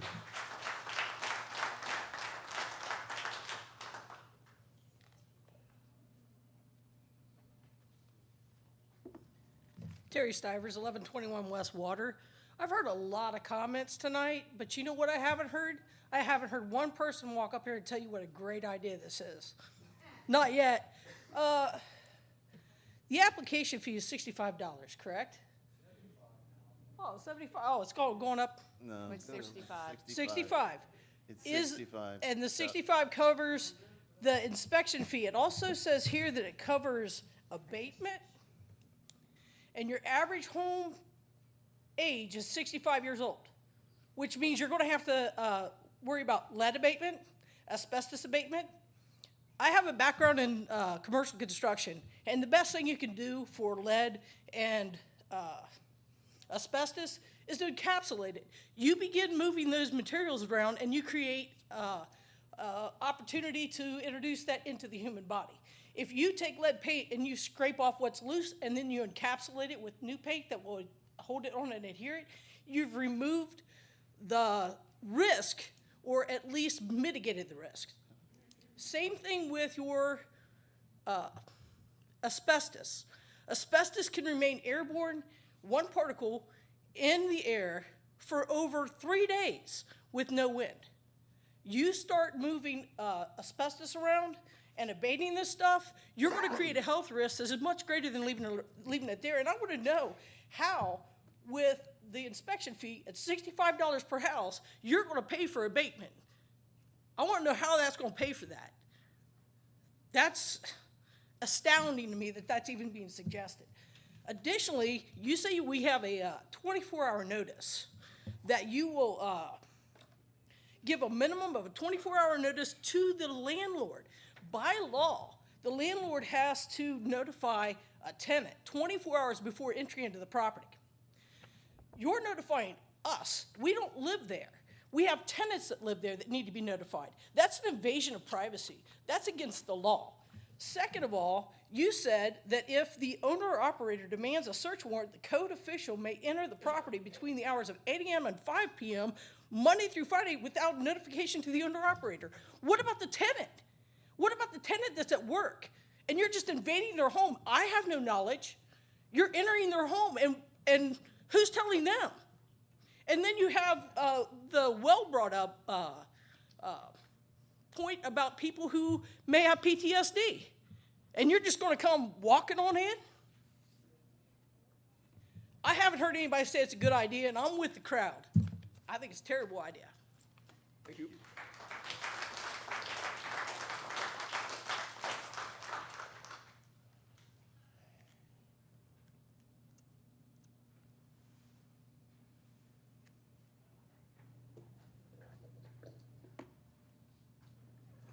Hi, Leslie Lewis, 510 2nd Street. I'm not a renter, but I'm a homeowner, and I have a dog that doesn't like strangers. I also have cats that like to get outside. What are you going to do when you're going on these inspections and people have cats or dogs in the house or other animals, and the inspectors, the animals get out? Are the inspectors going to be held accountable? Are you going to pay for them to get their animals out of the animal shelter once the animal shelter picks them up? Their animal gets run over and killed. Are you guys going to make up for that, even though you cannot make up for a broken heart of a pet owner? One other thing that you may want to think about before you enforce all this crap.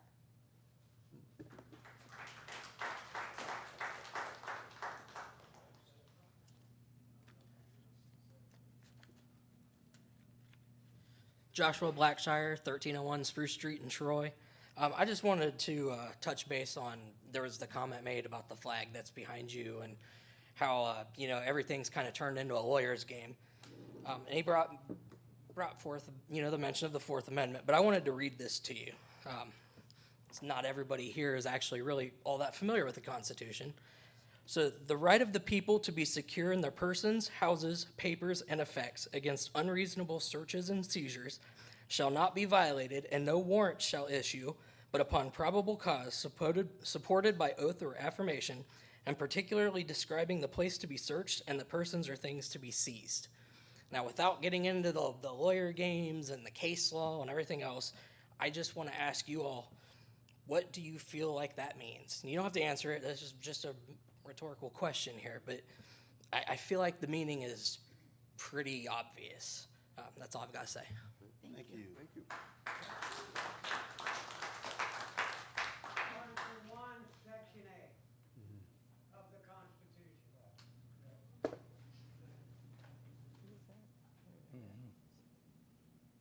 Hi, my name's Lisa Brown. I don't live here. I have rental properties here. I have dealt with Section 8. I have properties that I have had Section 8 renters in. They come in, they do the inspection. I don't have to pay for anything. I have to fix whatever they want fixed. I've had properties where they say, you gotta paint the shed in the backyard before the tenant can move in. Okay, I'm willing to participate in the program, so I'm going to have that shed painted in order for the tenant to move in. Right now, you guys are issuing eviction, or you're condemning properties based on the condition of them, yet I have properties that I'm having problems keeping in decent condition because the city is not being patrolled by police in order to keep these properties in good shape. I have a property that the panel of an electric panel on a 4-unit building was taken off over the weekend. A live panel with 220 electric in it, and somebody took the panel off. Where are the police? They come out and they say, well, yeah, there's nothing we can do. Did you call Sorry. the police? Yeah, we did. Okay. Yeah. What was the response? Did they take a report? Nothing we can do. Sorry. Yeah. But I now have another property where they're coming in, they're taking things off of the outside of the house, electrical issues, plumbing, doing whatever they want. We have to pay to have that taken care of in order to stay up to code, because you guys are going to come after us if we don't. Yet, one of my properties, a police officer lives directly across the street, and they've been called out multiple times for the issue. Sorry, there's nothing we can do. Sorry, there's nothing we can do. Well, maybe if the police presence was out there a little bit more, maybe if we were putting money into that, we wouldn't have the issue that we have with some of our properties. I fix my properties up very nicely. I wouldn't want someone to live in one of my properties that I wouldn't live in. So mine are very nice. I don't have an issue with what's going to happen if somebody comes in and check mine. I check my own properties before somebody moves in.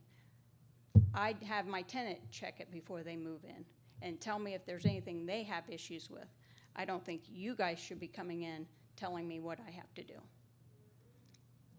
My properties are very nice, so I'm not concerned.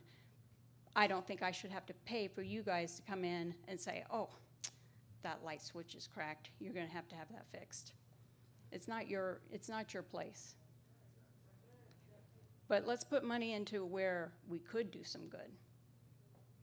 Police, out there patrolling, keeping these vandalism, I can't even think what I'm trying to say, but keep that from happening instead of worrying about whether or not we've got it up to code inside, because we are taking care of that. That's our job. Thank you. Thanks, Lisa.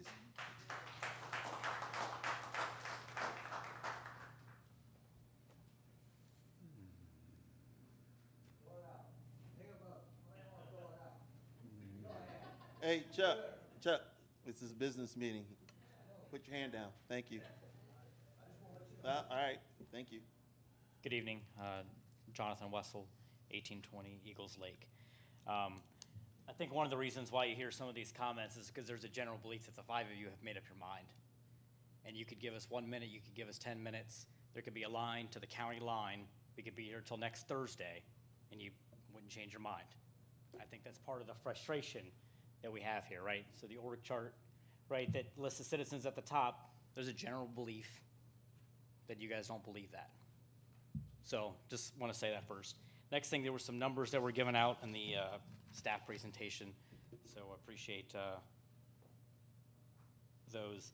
Some of them were some U.S. Census data, number of units without plumbing, without a kitchen. I really struggled to find that exact data. I pulled what I believe to be the same data set from the Census Bureau. These are obviously estimates, right? The American Community Survey is done. 3.5 million surveys are sent out each year. It's not mandatory. The Census Bureau does not come knock on your door. The latest data, 5-year data, lacking plumbing facilities, Piqua estimate 0. Lacking kitchen facilities, 145 with a margin of error plus or minus 155. I assume that if the city knows that these properties exist, they would already deal with it. There's already means to deal with these issues. So this is just above and beyond that. A lot of comments about how much this is going to cost, what it's going to take.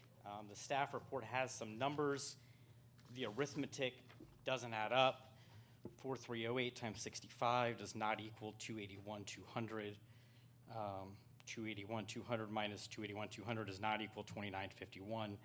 So I think that you guys should probably ask the staff to maybe sharpen their pencil, let you know what exactly this is going to cost. I think the assumption all along was there was going to be some additional hires. Sounds like the staff's intention is to do this with current staffing. They have full-time jobs. They're already doing their job. We hear about how there's not enough time for them to do their job today. So I'm not sure how they're going to inspect 4,300 units in a year or 2 years or 3 years. So at some point, you have to prioritize who you're going to inspect first, right? That first week. What properties are you going after? Be curious to hear what the staff's plan is. I think you guys should ask those questions. Obviously, they will not respond to us in this forum, but They will. At the last meeting, we're taking questions, they're writing down your questions as you speak. Fair enough. And they will be answered. fair enough. So appreciate your time. Thank you. Thank you very much.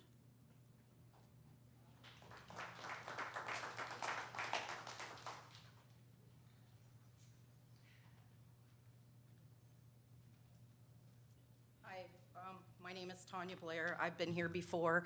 I think I gave each and every one of you my card the last time I was here, and I asked to be on this planning committee and was never called. So I am disappointed in that. And also Ohio Realtors called our city manager, and he never returned her call either. What planning committee are you talking about? That one was called Paul. No, I'm talking about the planning committee. You said, For this group, I asked to be a part of it because I kept coming to these meetings because I thought you guys dropped it until I see it on the news last night. Well, and to correct the record, I never got the phone call. That's fine unless you told me you did the last time I was here. She I- called you, you said, yes, Beth called me, and I gave you my card, and you said, yeah, we'll get with you, and you never did. No, I never received a call back, thank you.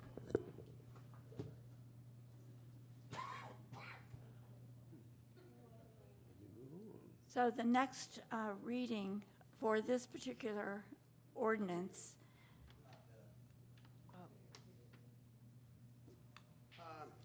Tim Lucky, 726 North Wayne Street.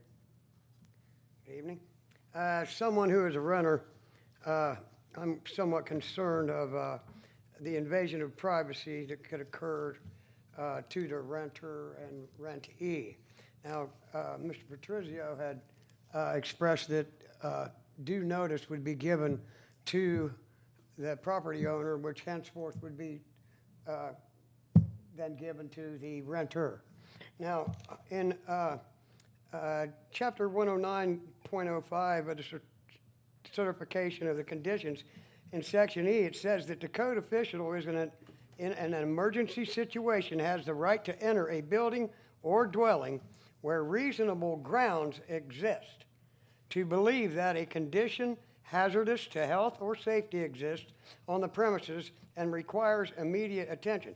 Well, who and what deems what is worthy to be reasonable Last ground? Sunday, a car crashed into a house on Green Street, West Green Street, knocked down the whole side of it. That's when a code enforcement officer can go in an emergency situation. A fire is a good situation. The whole house is damaged by flood or tornado or something of that nature. It's not to do the general regular inspections in those cases. It's something severe has happened to the house to cause it structurally unstable, which happens occasionally. Fires are probably your biggest reason. Cars crashing into houses are some, not many, but they do happen. Those are type of things. Tornadoes, things like that. That's understood. But, you know, it doesn't really outline any of those such conditions. Yeah, we have to be reasonable. Well, You know, yes, we are subject to court review. That's definitely, And- but and- that, you know, that opens a very huge door, which could subject city officials, et cetera, to what could be different litigations, you know, which could be huge. The whole thing in a nutshell, first off, I think the whole proposal seems to be an out-and-out unconstitutional and communistic invasion of the renter and rentees' privacy and rights. And I'm very curious as to when Congress even had passed any bill deeming any of this to be legal. I'm seeing things that I have noted in our Constitution that this does not coincide with, and it causes great discrepancy. And my concern is that this could be a beginning of an open door to hinder other constitutional rights of many other citizens, or all citizens. Thank you, Tim. Thank you. Thank you.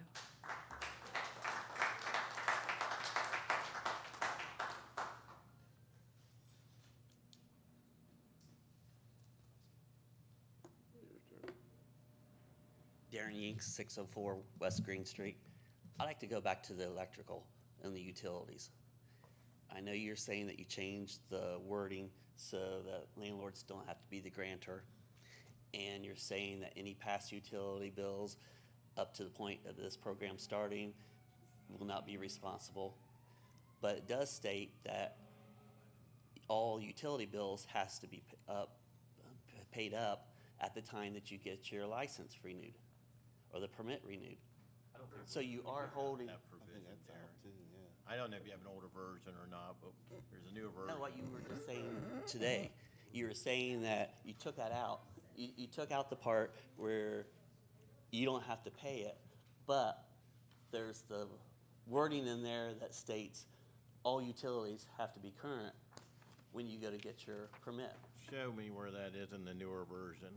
If that's in I there. don't have a copy of the newer Okay. version. I was going by what Chris Darren. was saying. We've kind of taken that out of the newer version, Aaron. so I don't know if you just have an older version. That's the newest one.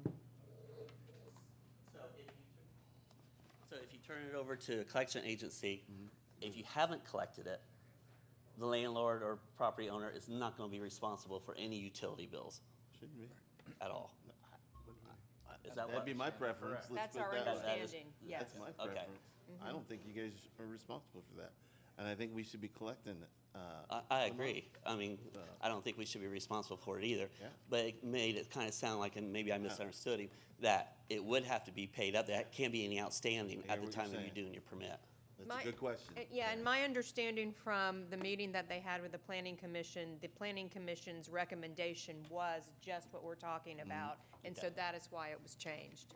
And then the second thing I had real quick was if your property is actually being occupied by somebody that's on Section 8 and it's been inspected by Metropolitan Housing, then you have your inspection going on. Who's right? Right, Who's yeah. the one? I mean, It's a good question. I mean, as far as who overrules who? I mean, because that's a county and state, and then you turn around and you have a city that's saying, no, it doesn't pass, and they came in, did an inspection, and says it does. So how's that gonna work out on that? So, I mean, I think there's a few other things that really need to be checked into on that. We'll check and stuff. before. Making notes. Yep. So Okay. thank you. Yep, Thank you. Thank you, Terry. That's a good one. Thank you.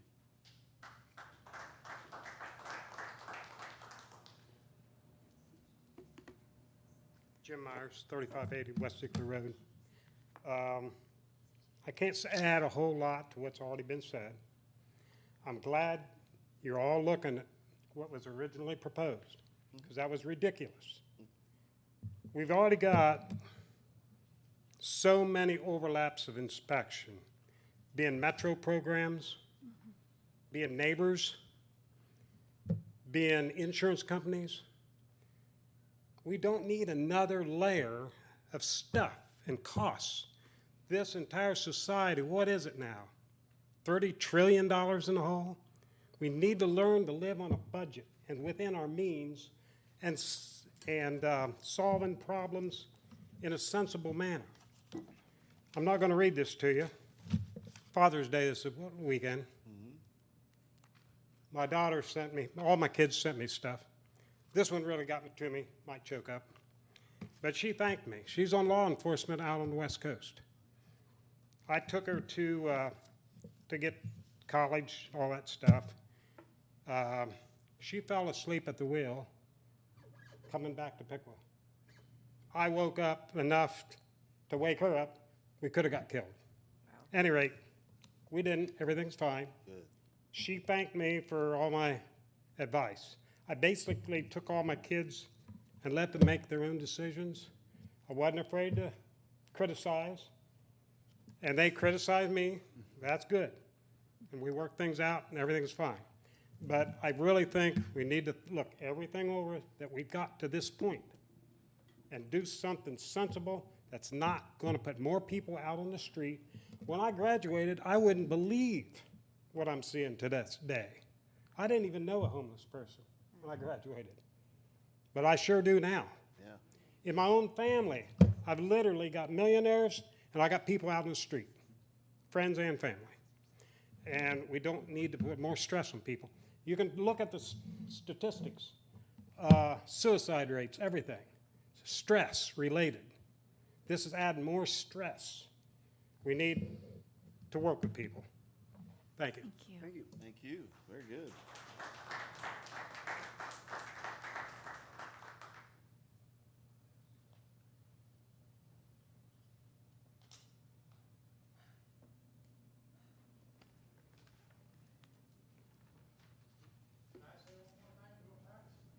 Oh, he's coming up. Yeah, let him go. Good evening, everybody. What's your name? My name's Bob Bemerle. I'm 8655 Fairview Road. I agree with the last gentleman. This is just another additional layer of bureaucracy. Frank's already stated he's got the tools in his chest that he could pretty much implement this program without this checklist that people have questions about. I believe that no one's really here to insult each other. I have to admit, the last time I spoke in front of the city council was about a year ago, and it's about one of my houses that is slowly finally getting back together, and it's to a state where people aren't complaining about it. Took a little bit, but we finally got it there. Yeah, you worked on it. Yeah, so anyhow, we've gutted it 3 times, so it's finally nothing left inside of it. But anyhow, that's besides the point. It's sort of sad that it took so long. Apologize for that. But at the same time, you know, I heard the first lady, she came up and talked about renters' responsibility, or what she takes on. I wouldn't expect that of any of my renters, and I applaud the ones that go that far. But that's only because, again, some of them don't do the job quite right, and you still have to come in behind them. But anyhow, there is a certain amount of renter responsibility that is required, especially in the upkeep of the outside. A lot of renters don't believe that's really their job, but I'm here to tell them, I don't have, once I sign a lease over to a renter, it's their property. I have to request from them 24 hours prior to enter the property. They have taken on the responsibilities, short of paying all the taxes, or making sure that the sewer line's clear. You know, there's a certain dividing line there. believe in what Tony Chappie said, that I think there's a more positive way we can go about this. I understand what the program is trying to accomplish, because there are a lot of properties that are a little bit blithe and run down in the city, and they really need to be taken care of at some point. I also believe that, you know, on my own property, it was even brought up to the point, well, maybe it should just be torn down. And I said, no, we aren't going to do that. The city doesn't need one more empty property. That's just as bad as having too many Blythe-filled properties. But anyhow, I believe that just as we have a planning commission, that a portion of that, maybe we need, and I'm as bad as anybody else here. You know, I've been to now 2, maybe 3 city council meetings, and I've been in this community for 10 years. But a little more community involvement needs to go on, or along with the planning commission, some sort of rental commission to keep the renters informed and work with it. In fact, Frank, now you have an assistant helping down at the courthouse, and maybe we need another assistant or another person to work directly with Aaron at the code enforcement for Aaron to say, look, I got a real bad one. No one's cooperating. You know, I'm not trying to say you have too much on your desk, but, you know, come on. I can only imagine how many people we have in this community, a little over 40,000? No. 20. Not even close. Oh, okay, 20? So you know, the assistant doesn't get, I get paid one thing, the assistant doesn't get paid from the city. Well, but I'm just saying. I have them there because. Yeah, no, I appreciate it. It alleviates you to do things of more importance. But anyhow, you know, we talk about the standards in this ICC, and I've tried to look at the ICC stuff, and I know that it's an international code, but I've found that in the days of Facebook, we have to know what these organizations are, and I've tried to do a little research, and I don't know who's exactly promoting them, or who are the actual members. You know, that's what I care about. You know, are the actual members real industry leaders, or is it some Owens Corning just trying to push their agenda about their latest, greatest installation? So I believe that I'm glad that this is of a discussion. I think it's moving a little bit fast if it's going to be implemented by January 1st. I think that there's some more positive steps we can make. And, you know, just as other people have said, you know, there's just as many private properties that are having problems as there are rent, or I wouldn't know that number, but it needs to go both. Not that it needs to go both ways, but it's. Need to look at them too.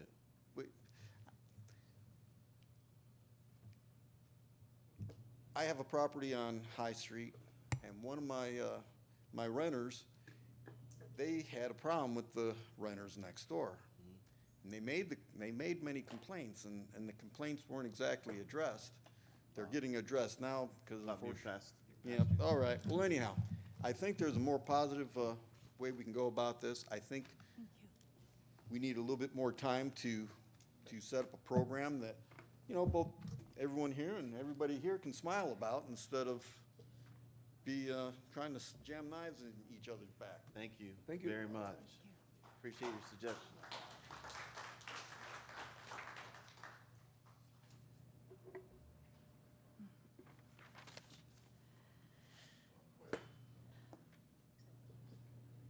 Blowing South, I'm on 660 South Street. Okay, you got some people ain't home they go to work here and don't go home till 5, 6 o'clock at night. Okay, now what's the city gonna do if I let these guys in the house? My renter called me, hey, somebody stole a $100 bill off my counter. That's gonna happen. I don't trust nobody no more. Where the government? I don't trust nobody. What's gonna happen if that happens? Huh? What if you have a bunch of complaints that happen? He's gonna say, well, I didn't do that. So, you know, you gotta look at things like that. It ain't just money, money, money. Trust people. How many people can you trust go in your house and not take something? So, if people don't get me wrong, but there's a lot of people will too now. Am I right or wrong? There's a what? Am I right? A lot of people would steal something late on. There are thieves out there, yes. Yes, I'm saying there's thieves renting houses, thieves owns houses, thieves all over the world. You don't know what's gonna happen if you pass this. You're gonna have a lot more problems than you think, probably, before it's over. I got one, and look, he can't wait until it happens. He said, I'm gonna go do it naked and see what he says. Thank you. Anybody else? You want to come back up? I just wanted to ask, aren't these meetings recorded? Yeah. Okay, he needs to go back and look at them. I don't appreciate being called a liar. Who called you? Oh, He pretty much did when he said that he never talked to her, and he did. thank you. Thank you. I would like to add one more thing. Say your name again. BJ Cooley. So I work 40 hours a week.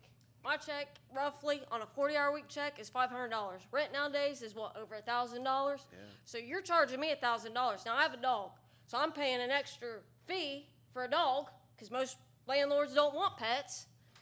Okay, so you got the rent that's over $1,000. You've got the pet fee that's now charged on top of the rent. Then you've got this fee because you're charging our landlords this fee to come in and inspect the houses. So how do you expect us, somebody like me that's working a 40-hour-week check, bringing home $500 to afford over $1,000 rent on top of, well, right now my rent's $1,150. Then you add that $60-some on there. I'm bringing home $500. So you tell me how I'm supposed to afford that on a 40-hour-week check when I go to work every day, bust my hind end, and come home, make sure my house is clean, make sure I've got something to eat that night, and make lunch for the next day. You tell me how that's supposed to be possible. That's all I've got. Thank you. Thank you. You got one more thing? Yep. What I would like to know is, Say your name. Eva Silvers, 319 3rd. If the intent is to clean up the city, we'll put it that way, push people out, clean it up, however you want to phrase it, if that is the intent here, I want to be real clear with everybody, and I don't care what board they sit on. The bottom line is this: this city will never, ever get cleaned up until we start bringing major industrial business here. When you bring companies that can sustain high income level rent, people can put money in their homes. People can buy homes, they can build homes. But as long as we continue to do what we're doing now with breweries and small mom and pop things, it's not gonna build the community. When you're looking at your community, you can make all the plans you want, but if the money's not there, the money's not there, and you can't pinch it and make it be there. There's a lot of proposals for the city of Piqua, but they're proposed off of incomes that just do not exist here. Now, people can want them to exist, you can wish, you can dream, and maybe they do for a few people. But the reality is very much different for the rest of the community. And unfortunately, if you don't like that reality, maybe the ones that want a different type city move to that city, because this just ain't it. And the numbers are more in favor of this than this. And that has to change. And the only people that can change that are the people that sit on these boards by allowing and provoking business in. How many times have we turned down industrial? Or why hasn't industrial come? I mean, think about this. Troy's growing, Sydney's growing. Why not Piqua? And it's not our houses. It is not our houses. So before everybody comes down on the landlord thinking this is going to clean up the community, I suggest some people go look in the mirror as to conscionable decisions that they've made where finances are concerned in this community.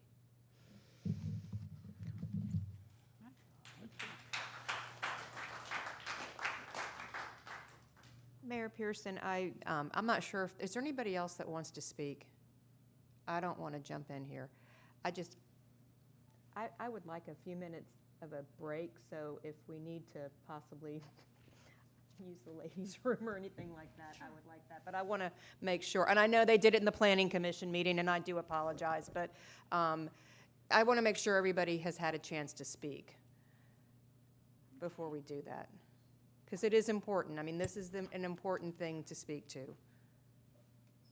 All right. Okay. I appreciate that too. Yeah, you're right along with me, so. We'll take a 10-minute break. 5 minutes is fine. 5 minutes. Yeah, it won't take long. 5 minutes. Yeah. Works for me. Yeah, 3 minutes, Yeah. 3 minutes is probably good. Exactly. Touche on that. BJ. Hey, thanks.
Ordinance number O-6-23 will go to our next meeting, which is July 18th for the Hey, can we- second reading. Can we have a clarification that we were taking questions, as people were asking questions, we were writing them down, and we will answer these questions? So can we, I just want people out here to think that, you know, you may look at us like we got a blank stare on our face.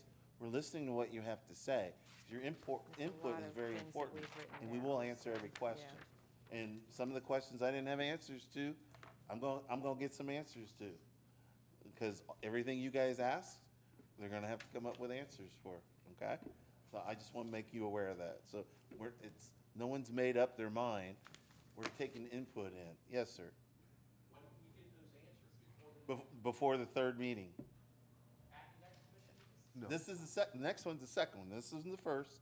Next one's the second, before the third. At the third. Oh, there's Yeah. only one meeting in There's July. only one meeting in July. so July it'll be 18th. Yep, thank you. Yeah, I'll be back. So, resolution number R-83-23. Do you want to do the ordinance first that we added? Yeah. She just said it stood at the first reading. No, Talking about the one that they added. ordinance that Oh, she that added. one. Oh, I apologize. Numerically, it would be next. Well, the ordinance is before resolutions, but. Okay, so let's go to ordinance number O-7-23. An ordinance repealing sections 39.01 and 39.03 and replacing sections 39.01 and 39.03 of the Piqua City Code of Ordinance Municipal Tax on Motor Vehicle Licenses. Okay. Good evening, Commission. I'll be doing a staff report on this. We brought this to you last year and went through 3 readings. And essentially, this is to capture the additional $5 on the permissive license plate fee to level set us with the rest of the communities in the county. This will generate approximately $90,000 for our street department. It's not a part of the street levy. It would be a part of the, there's 2 funds in the street department, and we're earmarking these funds to go to our sign shop to alleviate some of the issues we have with the 300% markup in sign supports currently. If this is permitted, it'd be active on January 1st of 2024 when collections would start. And I would ask that we waive the 3 reading requirement due to the fact that this has to be down to the county by July 1st in order to be activated by January 1st of next year. This money is dedicated to the street. Yes, it's with the other permissive taxes that go to the street fund. But I myself am going to make sure this goes to our sign department that is in dire need of having additional funds. Okay. Do we have a motion to waive the 3 reading rule? I just want to make a comment because I know last year we put on hold so we could best see where to best utilize that money. And with the year, I know we could have implemented even sooner, but I do appreciate you guys taking the time, us truly evaluating this and seeing where we could best put the use of the money. Will we have to pass the motion to waive the Yes. 3 reading first Yes. and then pass the That's ordinance? correct. Yes. Thank you. Did we have a motion for the, we I'll did, make a didn't we? motion to waive the 3 reading rule. Second. It's been moved and seconded to waive the 3 reading rule. All those in favor say aye. Aye. Opposed? Mayor, you have to Yeah, do but a yeah. roll call on that. I'm For sorry. the ordinance, No, for For this, the too. waive the for the 3 rereading rule. Yeah. Roll call. Commissioner Vetter, Aye. Vice Mayor Lee, Aye. Mayor Pearson, Aye. Commissioner Hines. Aye. Mr. Grissom? Oh, Commissioner Grissom. Aye. Can I just ask a clarifying question? On number B, it says, such tax shall be at the rate of 5, and that's marked out, and it says 10 per motor vehicle? That is correct. It is $5 per motor vehicle now. and So it's gonna go should to 10 be marked out and And 5 5 be? No, it's going to be It's, yes, correct. So we have the ability to collect all 10. We're currently only collecting the 5. That's why it's striked out. Oh, so it is just a $5 increase. Yes, that is correct. I still don't understand. So Sorry. currently, currently we're allowed to collect up to $10. We are only collecting the $5. We're collecting 5, so that's why So it the re- says 10 in there. Oh, but- the additional tax of 5 for the total of 10 per year. I get That it is now. correct. Got it. Okay, thank you. Okay. And that's just bringing us up to what every other That community is said. We've just correct. held off. Yep. You had me there. I went to Piqua schools. I thought I did pretty good. What'd you say? Said I went to Piqua schools. I'm a graduate. Oh, my goodness. So, resolution number R-83-23. Nope. We still got to pass the ordinance, right? Oh, you want to pass? I make a motion, we approve ordinance number 0-7-23. Second. It's been moved and seconded. Will you call the roll, please? Commissioner Vetter, Aye. Vice Mayor Lee, Aye. Mayor Pearson. Aye. Commissioner Grissom, Aye. Commissioner Hines. Aye. Thank you. All right. Resolution number R-83-23. A resolution of appreciation for public service of Howard Phillips as a city employee. Is Howard here this evening? I fell asleep after. Yeah. I will read this resolution. Resolution of appreciation for the public service of Howard D. Phillips as a city employee. Whereas Howard D. Phillips has retired as a wastewater superintendent with the city of Piqua.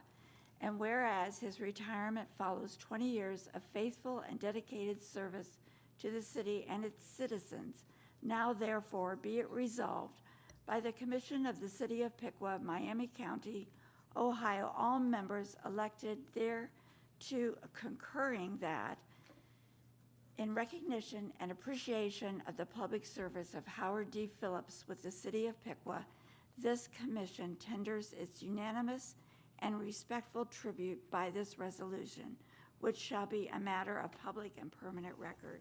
This resolution shall take effect and be in force from and after the earliest period followed by law. Cindy Pearson, Mayor.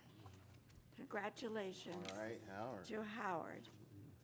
And I would need a motion I'll make to, a motion to approve the resolution. And I'll second. it's been moved and seconded. All those in favor say aye. Aye. Opposed? Motion carried. Resolution number R-84-23 is a request to be tabled. Actually, yes, and actually, I would like to request to be tabled. Rhonda is not able to make this meeting, so I did talk with her, and we want to set this at a time that she can be here. She's has family in town right now, so. Okay. Second. It's been moved and seconded. All those in favor say aye. Aye. Opposed? We'll table that motion. Resolution number R-85-23. A resolution accepting for statutory purposes a budget for the calendar year 2024. Good evening, Commissioners and Mayor.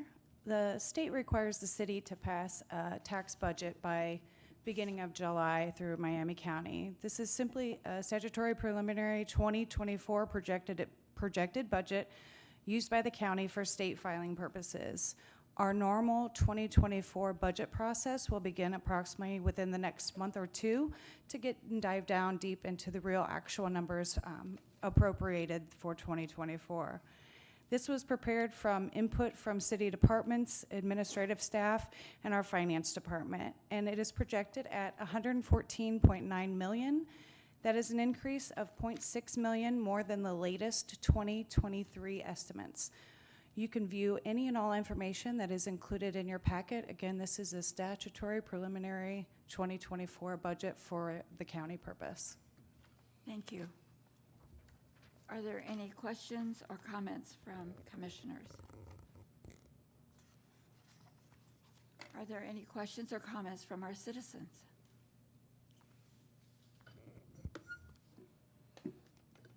Gary Koenig, 5 Peregrine Place, Piqua, Ohio. Actually a candidate for 5th Ward Commissioner.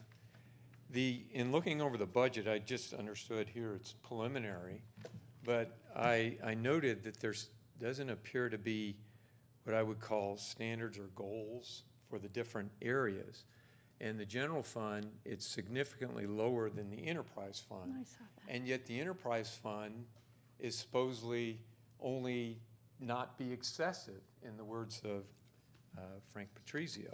Specifically, when I look down at the water and wastewater systems, I see that the water system is 55% in 2024 proposed of a balance of nearly $5 million on a $10 million expense program.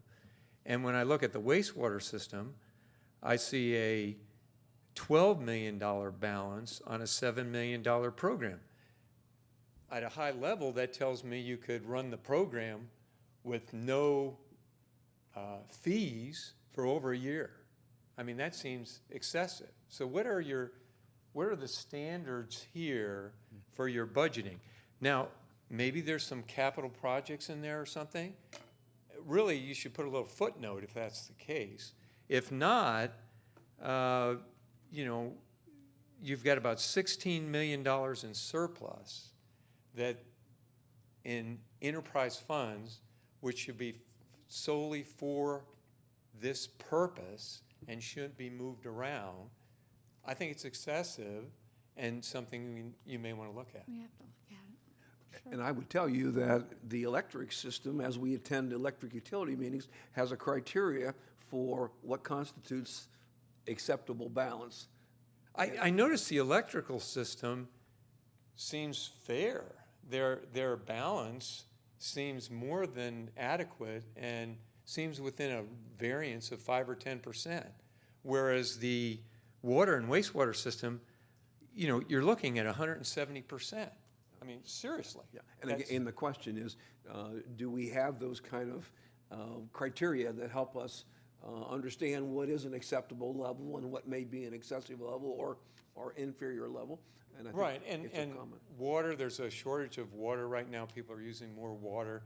Maybe a 3-month holiday on fees for water and wastewater. You might consider that. That would be bold, Yeah. but you have the money. We just built a new plant too, though. I would like to just add in, those are great points, and thank you for paying attention to numbers listed in the budget. Not a lot of people dive into what the numbers are and what they mean, and it's ironic that Kevin's sitting next to me this evening. And in wastewater, stormwater, he's done an excellent job in terms of advocating for his budgeted fees, rates, things of that nature. And there is what might look like a surplus of money. There are also some debt services that are outstanding out there that we continually pay on for wastewater and treatments. I think a footnote probably would be a great concept so that that's out there and true knowledge. But we've even considered paying off some additional loans to save interest, finding out from OWDA that interest is going to be paid in full, whether we pay it off now or in 30 years. So we're just figuring out some of the right concepts. So there is not a surplus. I do appreciate the comments, but I'm happy to dive more into further numbers with you.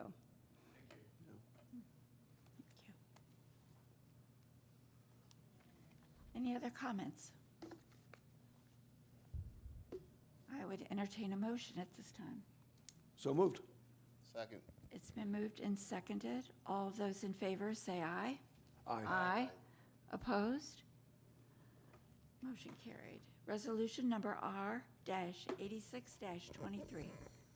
Resolution authorizing a purchase order to Stoops Freightliner for the purchase of a Freightliner MT-55 with UD Master Body Service Truck, Utility Master Body Service Truck. Hello, Commission. Back in December 7th, 2021, we ordered that vehicle that you saw out there today, and we finally got it last week. That's how long it took, a year and a half. So that was Resolution 1112-21. During that year and a half, they tacked on 3 surcharges that come up to $2,000 or $2,200. So the original price of $164,243 increases to $166,453. I personally feel that from seeing some of these other increases on chemicals and a lot of the other commodities going around, I was very happy that it was only $2,000. So this is for the final price to finish our transaction, this resolution. Are there any questions? I would say just the note for the public to know our budgeted amount for this was 250,000, so very. Yeah, originally it came in lighter than we thought. We thought maybe 200, 250, but we got a good deal back then. Good job. Any questions or comments from other commissioners? Looks good. Citizen comments. I move that we adopt resolution number R-86-23. Second. It's been moved and seconded. All those in favor say aye. Aye. Opposed? Motion carried. Resolution number R-87-23. A resolution accepting annexation of 119.165 acres of land from Spring Creek Township to the city of Piqua. Commission, this is a tract of land that's located at the north end of Looney Road before it intersects with Snodgrass. And it's currently owned by the Teeters Real Estate LLC. You may know them as the Alexander family developing the Indian Ridge subdivision. They approached the city a while back and requested our assistance in annexing the property into the city, expressing a desire to position it for light industrial development. Which is consistent with what you would find across the street on Looney Road with some of the existing businesses that have been out there for quite some time. Given the proximity of the land to the interstate access, the availability of utilities not far from the site, staff agrees that this is a suitable location and a good opportunity for us to be able to market the property for some light industrial, light assembly type uses. The Planning Commission, at their most recent meeting on June 13th, considered the tract of land in question and recommended a zoning designation of light industrial upon it being annexed. And because the property owner has followed through with the annexation petition process and brought us to this point, it's now before you for acceptance into the corporation limits, having satisfied all the ORC requirements to get to this point. Are there any questions or comments from commission? Commission or citizen comments? Okay, hearing none, I'll entertain a motion. I'll make a motion to adopt resolution R-87-23. Second. It's been moved and seconded. All of those in favor say aye. Aye. Opposed? Motion carried. Resolution number R-88-23. A resolution awarding a purchase order to Barrett Paving Materials, Inc. for asphalt for the 2023 Linear Park Pavement Program. Good evening, Commissioners. This resolution will approve the purchase order necessary to complete paving on the bike path for the 2023 year. 3 sections were identified as the most in need of pavement repair, and they are Park Avenue to Echo Lake Drive, French Park to Sunset Tunnel, and High Street to Park Avenue. We had originally budgeted $80,000 to do paving. We're trying to be as frugal as possible with the parks budget this year, so we cut the number of projects down, and we were anticipating being under $50,000 and not needing a resolution from commission. However, some bike enthusiasts really encouraged us to do the 3rd section from Lock 9 to Sunset Tunnel, which we did, and that's going to cause us to go over the $50,000, requiring your approval for this purchase order. And I have to say, I rode that section recently, and it is lovely. So thank you. There are the potholes and all those things. It's really nice. So Yes, and thank our you. plan over the next several years is to get to every section of the bike path. It's one of our greatest assets in the Parks Department, and so we're committed to really taking care of it and getting it in good shape. Great. Thank you. Thank you. Any other comments or questions from commission? Citizen comments or questions? I move that we adopt resolution number R-88-23. Second. It's been moved and seconded. All those in favor say aye. Aye. Opposed? Motion carried. Resolution number R-89-23. A resolution awarding a contract to Ranger Earthworks LLC to the Lincoln Street Reconstruction Project. Thank you. This project is one that's been programmed for a number of years, and it involves the reconstruction of a couple segments of Lincoln Street, in particular as it relates to updating and replacing a water main in the street that is inadequate and needs to be replaced. We've received 3 bids for the project. You've got the copy of the bid tabs in your packet there. Ranger Earthworks was the low bidder, significantly lower than the next 2. Originally, we had $802,000 budgeted for this work. With a 10% contingency, we're requesting approval to expend up to $691,174. Of the funding for the project, $400,000 will be received through the Ohio Public Works Commission, and the remainder is budgeted through the street income tax and the enterprise funds.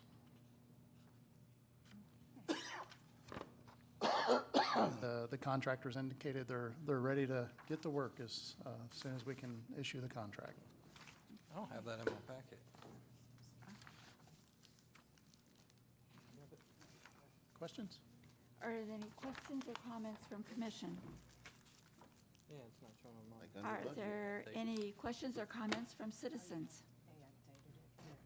So I got one question because I live in that area. Is this what the letters that came in the mail talking about updating like some of the alleyways and sewer lines through there, or is that separate? Because I live on Lincoln and Maple. Are you referring to the Robinson sewer? Yeah, this is separate, This right? is separate That's why I from want to that. make sure. Okay.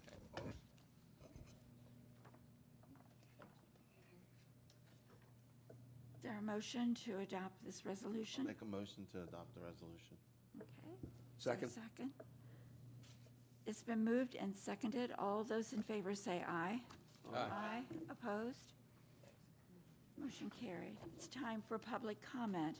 This is an opportunity for citizens to address the city commission regarding agenda items, issues, or to provide information. Comments are requested to be limited to 5 minutes, and specific questions should be addressed to the city manager's office.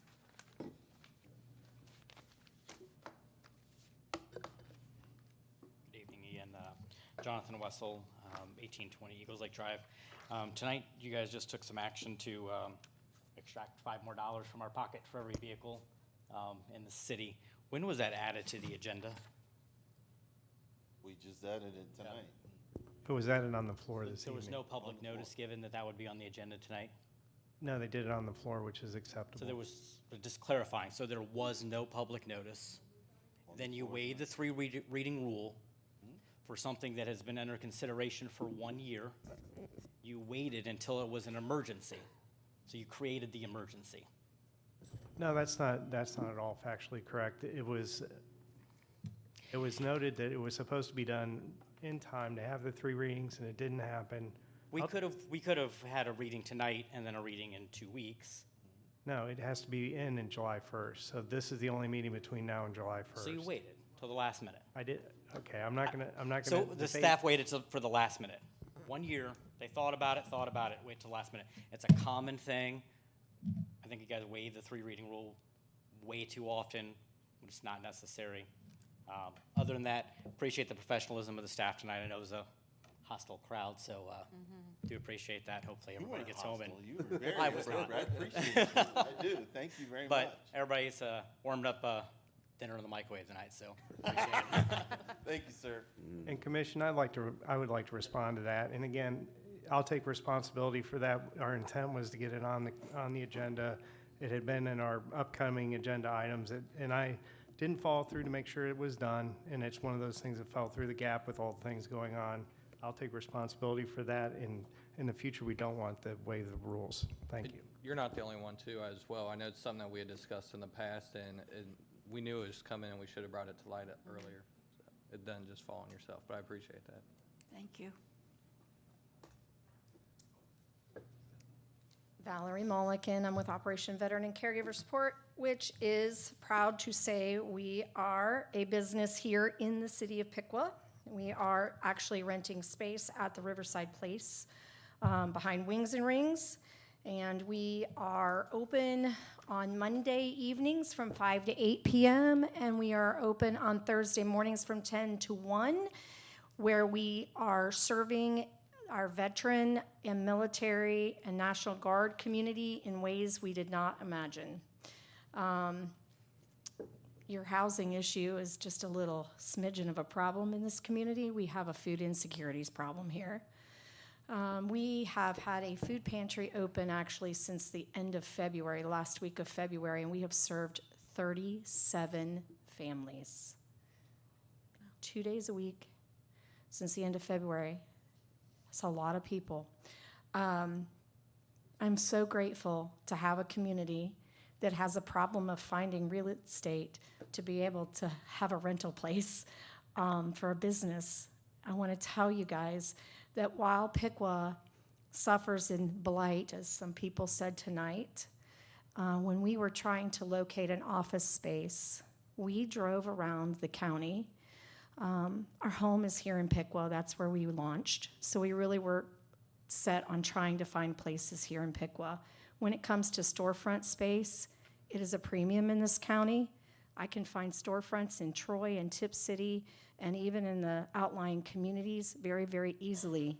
It was very difficult to find here in Piqua that had accessibility for handicap accessible people who have disabilities and mobility issues. It was very, very difficult.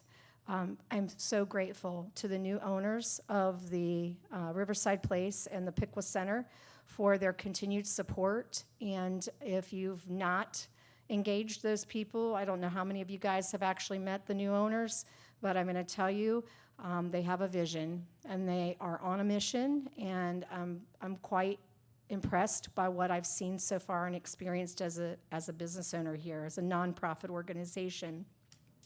Also here in the city of Piqua, we have the pleasure of working with the city on the 4th of July festival. I don't know if you guys have seen this yet, but Brittany Van Horn and I have been working on this, well, not myself, but our organization. We are hosting a cruise-in and convoy downtown Piqua on July the 4th as part of the July 4th festivities. Operation Veteran and Caregiver Support is sponsoring the cruise-in and convoy. The start time for the cruise-in is 4 o'clock, with cars being able to arrive as early as 3 p.m. There will be an award for 5 different divisions. There's a Fan Choice Award for a military division, Jeep, motorcycle, pre-1980 and post-1980. And then starting at 9 o'clock, we are going to convoy out to the Piqua Center, where we will get a front row seat for the spectacular fireworks provided by American Fireworks Company. So we are very excited to partner with the city of Piqua to have this event, and we look forward to a long relationship doing this in years to come. We are doing it as a little bit of a fundraiser because our food pantry is in need of being bolstered right now, as you can imagine. Also, Operation Veteran and Caregiver Support is also proud to say that for the 3rd year in a row, we will be utilizing Echo Hills Golf Club for our annual golf scramble. And if there's anybody that's interested in playing golf or learning to play golf, we encourage you to go out there and check out what they've got going on at the golf course. If you're interested in sponsoring the golf scramble, we'd love to talk to you. It's a 4-person team, limit of 24 teams, and we have had people calling us, getting registered pretty quickly. Actually, we're way ahead this year than we've been in years past. So we had several teams last year that had never played golf at Echo Hills. And the reason we're at Echo Hills this year is because of those teams. So we've brought people from outside of the community into the community. And I'm also excited to say that recently Cavelli Enterprises Panera Bread learned about our golf scramble, and they are our breakfast sponsor that day. So again, I can't thank the city enough for some of the wonderful things that we do have available here and working with the city. Please continue to support our veterans, our National Guard. We have a National Guard unit that is currently deployed and another one that is readying themselves. So please support our people. We appreciate you. Thank you. Thank you very much.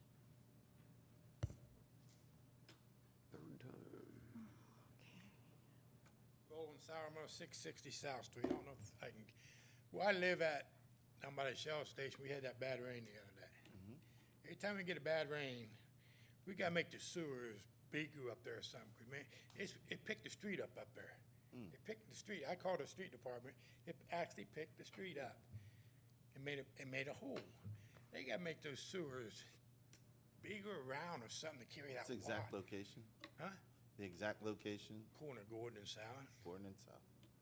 I mean, something to go, it's happened twice since I've been there. I've been there about I've owned it longer. But I moved in there about 5 years ago. It happened twice in 5 years. See, like they gotta make the sewer bigger up on the top to handle some of that water. It just keeps tearing the street up and costs the money.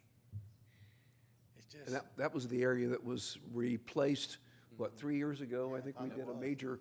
major work there. I was in by North the summer. Carolina when that happened. Another question I wanted Chris. Chris, wake up. We just donated $600,000 downtown. Is there any way I can get a receipt where that money went? I ain't seen nothing happening yet. We can, actually, we intend to, and we will provide a financial report that shows the different properties that have received the funds and the status of the expenditures and where we stand with the different projects that were awarded. Now, how are we gonna know what it is? We'll provide it to City Commission. We'll make it available on the website. Probably we'll provide an update here if the commission's so interested. But that's what we had promised previously when we put the program together. And How did I see where the taxpayers' money's $600,000 downtown Piqua? That's. it was actually less than 500, but yeah.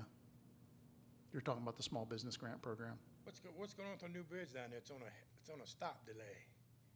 Bike path. With the what? 25A down there. The bike trail project, so the contractors completed the scope of work that they're geared up to complete. They're waiting on their subcontractors to mobilize to do the I next just seen phase. it. Ain't done that in about a month or so. I didn't know if I've seen they graded it up more. Like it was like a cliff off of there. I've seen they've like started grading it up towards it. I didn't know what was going on with it. Okay, thank you. It's still in motion. Can we have someone look at the Gordon and South, that Yeah, area? they've been out there and there's plans in the works. The first thing is to investigate what the issue is. It could be a broken pipe that's sucking dirt and hence it makes makes the system hydraulic. Thank you. Thank you. Anyone else? Who's me again? Say it. BJ Cooley. What's So- the address? 1127 Anderson. So I'm a Jeep owner, and I drive down Park to hit the interstate to go to work to Anna. I don't know if y'all drive down. I'm from the South, so I would say You're y'all. fine. I don't know if y'all drive down Park, but Fine. in a Jeep, it is bumpy. You guys talk about paving the bumpy. bike path, and I'm all for making the city of Piqua a better community. But why not pave these streets? If you don't believe me, I'll give you a ride in my Jeep down Park Avenue, and you can all see how it feels in that Jeep. I mean, So it did needs you see the paving. plan? It's bumpy. It Did needs. you see the plan though? The It street needs something. Yes. plan? We are working on streets. That's though. not the only street in Piqua that I I drive know, down. and there's a bunch of streets. Y'all need to. There's a mean- bunch of streets that we're working on, is what we're telling you. Well, I hope it gets done soon, 'cause going to work, that's a little bumpy ride. So, just saying. Suspension like I was on about to a say. Jeep. Well, I mean, I can take you for a ride in it No, if you like. I'm I mean, scared, no. Thank I you. wanna fall I'm out. just saying, you guys need to do something with it. That's all. I appreciate you, thank you. Thank you. Anybody else? Exactly. It's funny. All right, we'll move on to the city manager's report. Good evening, Commissioner. I'll be brief. I only have a few items. The first one, we had the groundbreaking ceremony for Lock 9 Park on June 14th. It was well attended. A celebration afterwards at the Crooked Handle, and I got to go through and look at their brewery operations, which is impressive. One thing I did find out, which I didn't know about in brewing, just a fact, our pH is so high in our water that they have to add acid to bring it down to 5.5 so that they can get the I guess it's rye or whatever they're brewing with to activate and to create the proper 85% mixture for the beer, which I thought was interesting. Our water's too alkaline.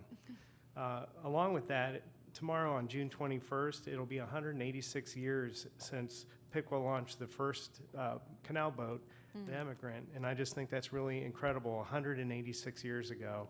And here we are, relaunching the park, and I just think that's a great history.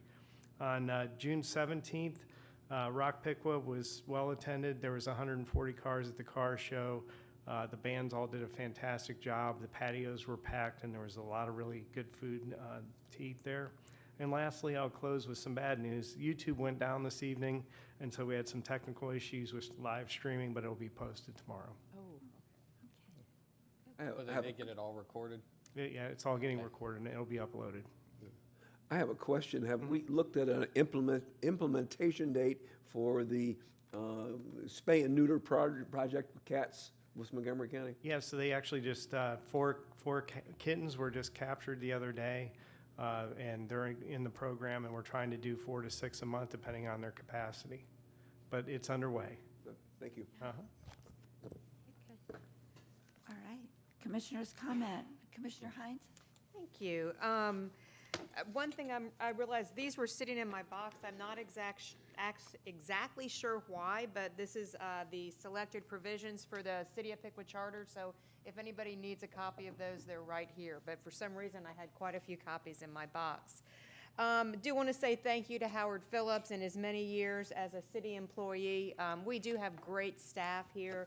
You have heard how many of them have responded tonight and have listened. And I am thankful for Howard and his many years as an employee here. I'm also thankful for those of you that have come tonight to share your concerns, to share your words. This is what this is all about. As Chuck Sterrett said, it is the citizens that are at the top of the chart of how our city works, and so it's important to hear from our citizens and to hear what is on your heart and is on your mind. So I do thank you for that. And I also thank Gary Koenig. I was excited to hear, I don't know if that was your official announcement, that you are running for Ward 5 Commissioner, but I was very excited to hear that. Did I hear that correctly? Yeah, I'm walking the petition around. Okay. Come knock on my door, I'll sign it. Seriously, I am very happy that you're running. This will be my last year on the commission. This is my 8th year, and it is time to get some new folks in there. So I'm excited that you are out there walking and getting that petition signed. Thank you. Mr. Grissom? I agree. I appreciate everybody coming out and sharing opinions. I know there was one comment tonight saying that a lot of times these topics come up and we've already made our mind, and no matter what kind of comment or said, it will change any of that. I think it's making informed decisions is what our job is, and hearing from our citizens. I can say I've heard on both sides of the fences, both from those for and against it. I think coming up and presenting can be overwhelming. So I appreciate those that are willing to do that. But I can say I've worked on a number of projects with citizens intimately during my tenure, and things have changed and worked in one way or the other. So it's our job to really take in those considerations, see what we think's best for the citizens, and then move forward in that direction. So, additionally, I did want to thank specifically Carol Austin she did her neighborhood's garage sales. I know there was a lot going on over the weekends, but this is her 3rd year, and I just really appreciate all the effort she did bringing our community over in the Fountain Park area together and creating another event that was really special. So, thanks.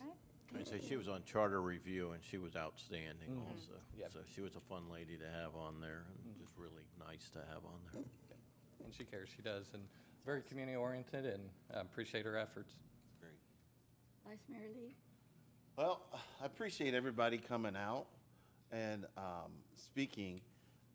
No mind's been made up. If you notice, and if people watch, from the inception of the rental inspection program to it going to the Planning Commission to it coming tonight, I don't know how many revisions there have been, but the revisions happen as a result of input from the citizens. So the more you talk about it, the more you can change it, the more you can get it to closer to what you want it to be. We're listening. The city's listening. I mean, it didn't change. I mean, if they'd had one document and no revisions, then you could say, oh, they've got their minds made up. But that's not what's been happening. It's been changing all along. So pay attention. We're going to, and keep asking questions. Those questions that you're generated, they're not answered. Why would we vote on something that they're not going to answer the questions to?